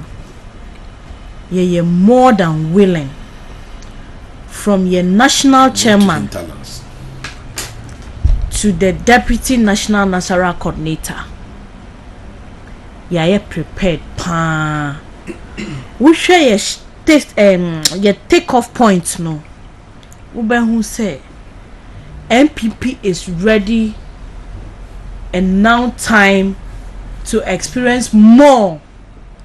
I'm not saying say previous administration no omo anyeshe. But anybody this ya Na the energy, vigor,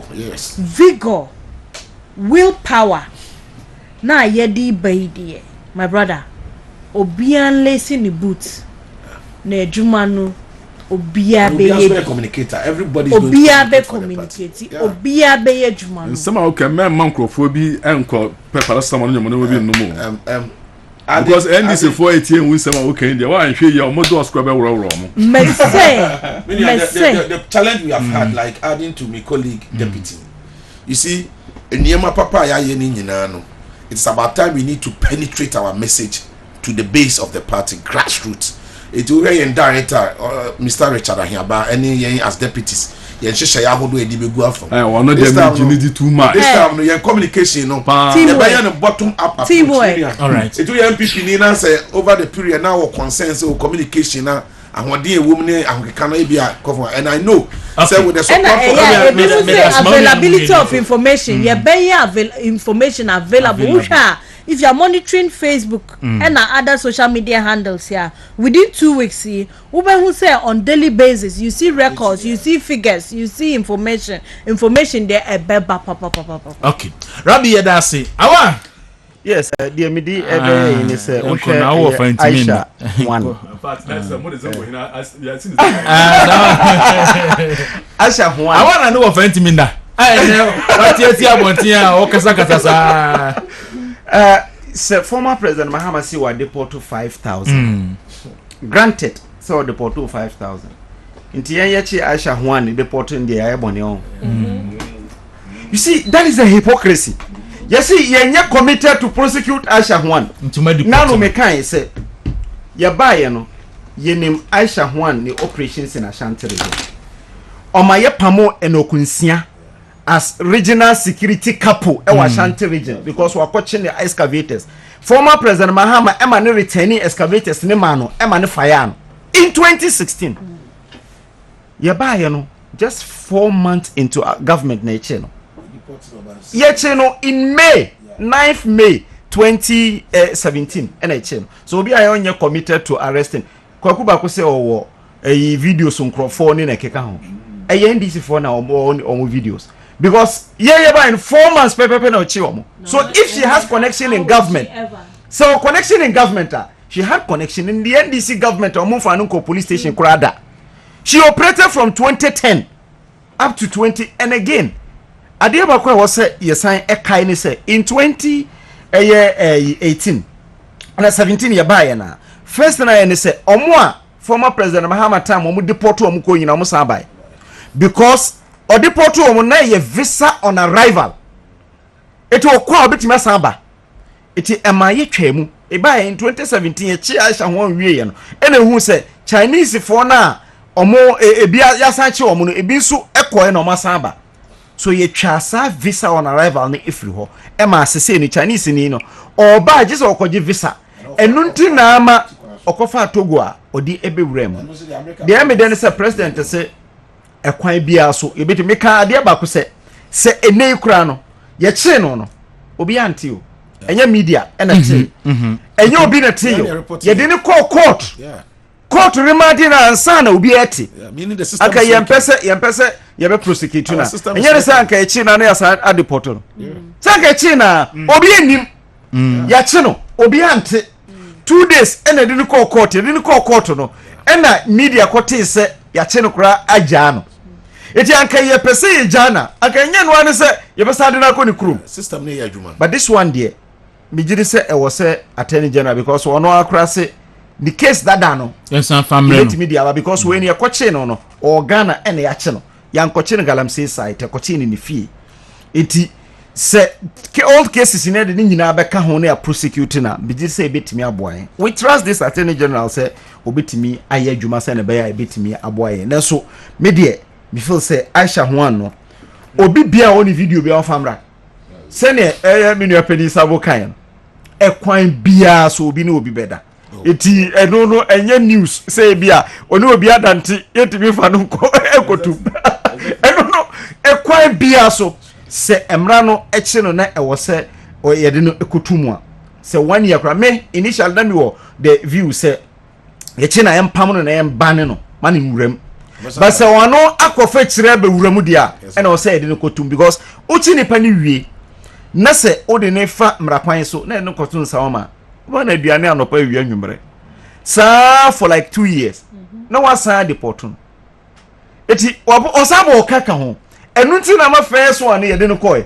but se wakoye Stobo Academy na okofa kire be wuram se ne former president Mahama ye desperate se ekwan bia so e was say say kire no person offer because so start say enye la say na kan say your friend say do or die no okota chiman enkrofo ahwere omo adehye wakodru te chiman anka wo say o kan kranhyesem no okogina te chiman wo say o elections be do or die nti nipa be wu say opesa oye president nti we the Ghana for nyina hu no enu nti na ma even within the NDC the voices of conscience within the NDC say was say party no and then in NPP ye wonipa maako be 8 aye nim se ene ye bia on betimi a contest for presidency enu kwanti na ma ya hyehyɛ a constitution in such a way that eburu 5 I say kotiso ba ever 5 because ye nim se ye no ye were the necessary human resource on betimi and then in NDC kwabinadu fo ba ye kura se obesa obado hwede omo ye no odi ni sika o misuro se wa he yo o be kan se onu so abodam se no mo ka che o ka che George Watt omo ni obia after Mahama bisa ho se wo ye NDC ni na wo hwame a bisa ho se after Mahama when and next candidate no ene 8 year ye wo yi wo ye no firi hokra na you could tell that there was a succession planner Senator Dan Botwe kan no the political party is not there to only win elections but to build the human resource of this country over the years me da say our good Kwabramafo one of the member of the communication team Kwabra say Ochiem now say he's enjoying the communication from Mpenifo Mabaha Ntimi Chiamo Manu Titiru and George Krobia Asante and or say any director Sabo and or say Lady Gaga Hajia Supremo Honorable Befi and a bra Kodia. Okay. Nana Beans and the brothers say more the brothers say more than yes. You see Farouk Kalima Ebwagana pa friend George Safo okay. And they George Safo. Now what's that there was Huaka MJHS ewo Jomro municipality okay onyere no ho osom Ghana kwampa so do o we school now post ni koto a teacher a professor ko but me nua mete wa Honorable Habib deputy majority chief we sa papa no Habib Soyalana eya mema wa che wona fofo no nyina mu odin me de me ho bebo why baby age anam ne hoye eti me de ho bebo abusia me di kwaku dawro moti yero asabon kan moti George Krobia Asante kan mati agia Rabin kan na mati agwa Mohammed kan Eric Kwame